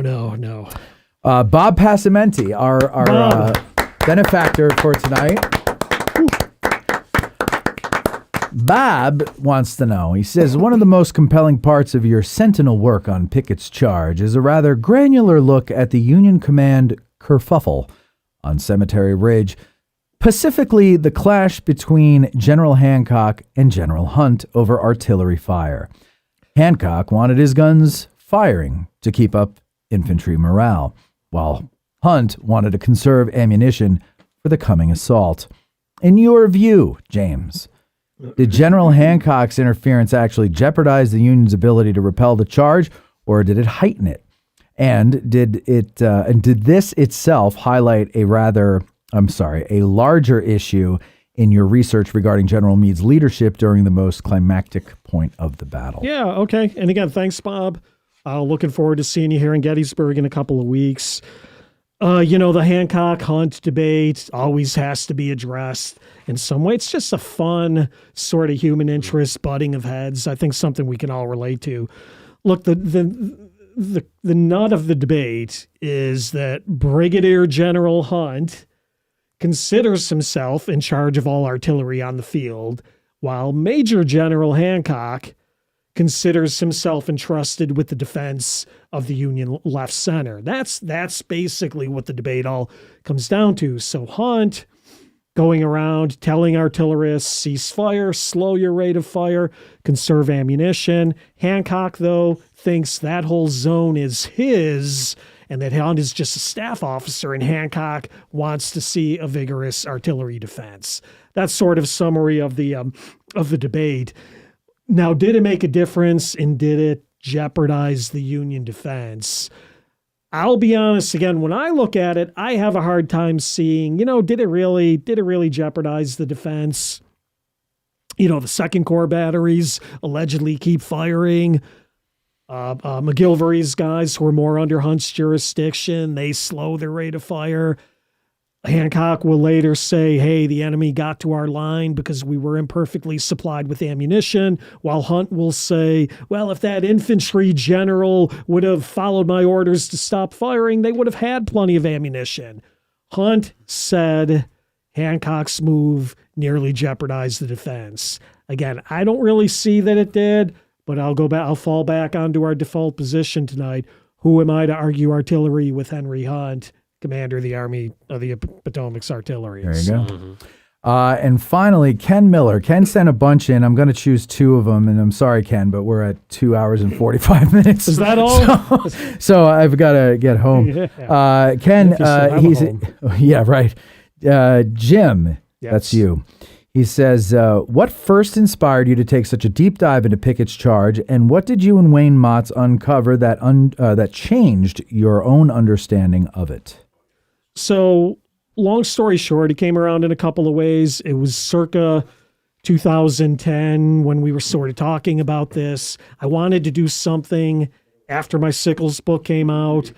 We were kind of having conversations. Hey, nobody had ever done a field guide to Pickett's charge. A lot of great Pickett's charge, but nobody had done a field guide using the battlefield. Well, who better to do that than two licensed battlefield guides? So long story short, talked to Wayne about it. We agreed to do it, and yada, yada, yada. That was kind of how it came together.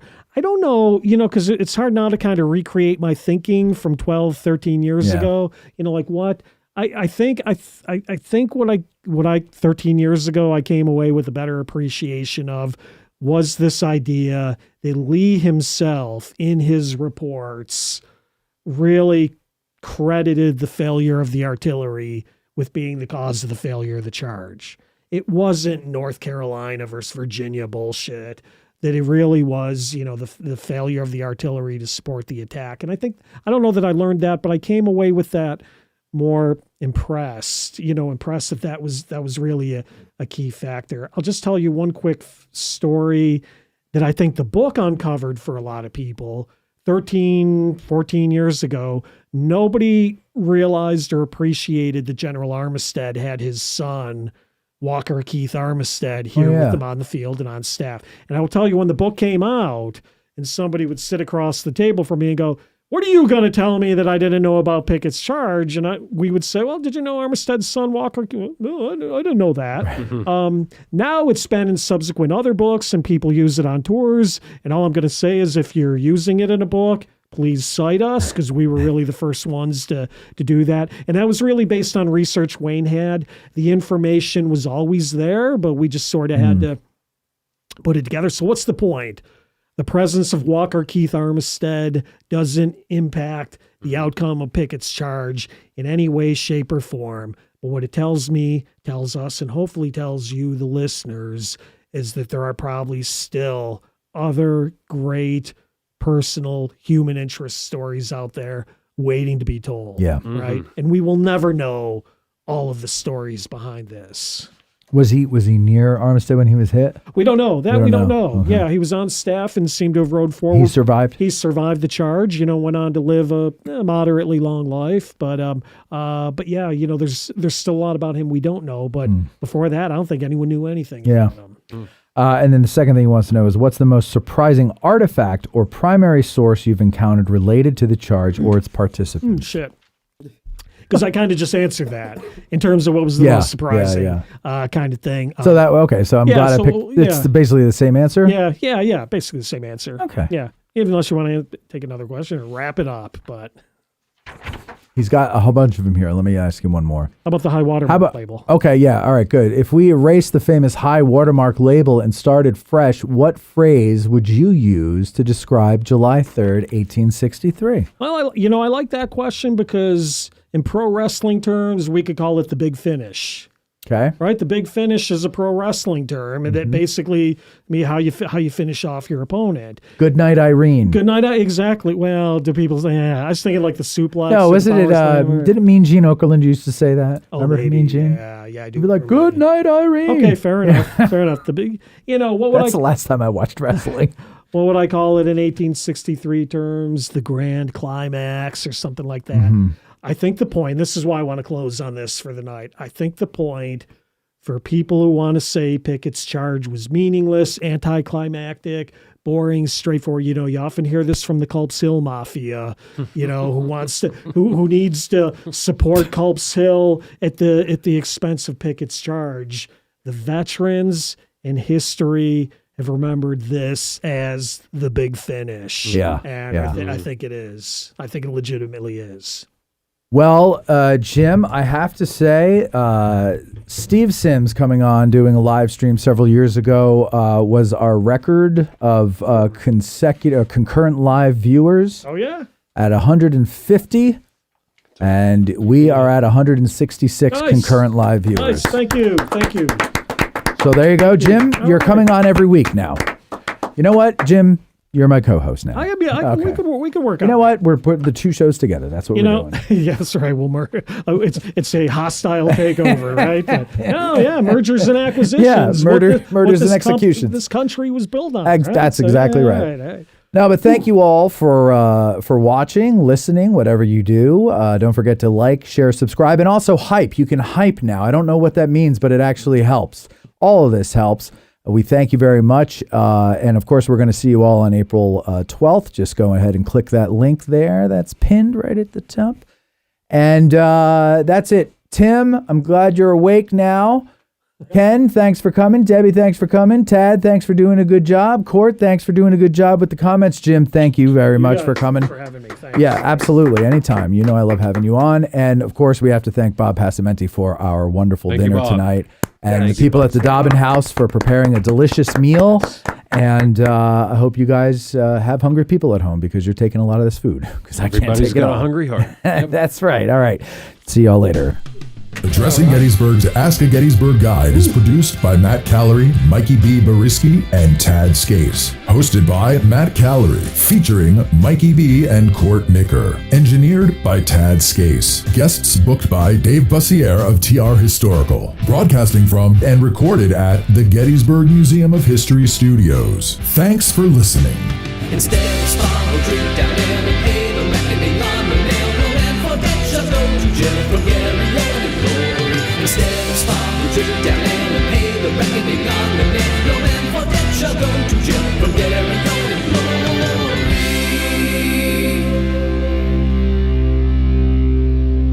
Copyright 2026, Addressing Gettysburg LLC, all rights reserved.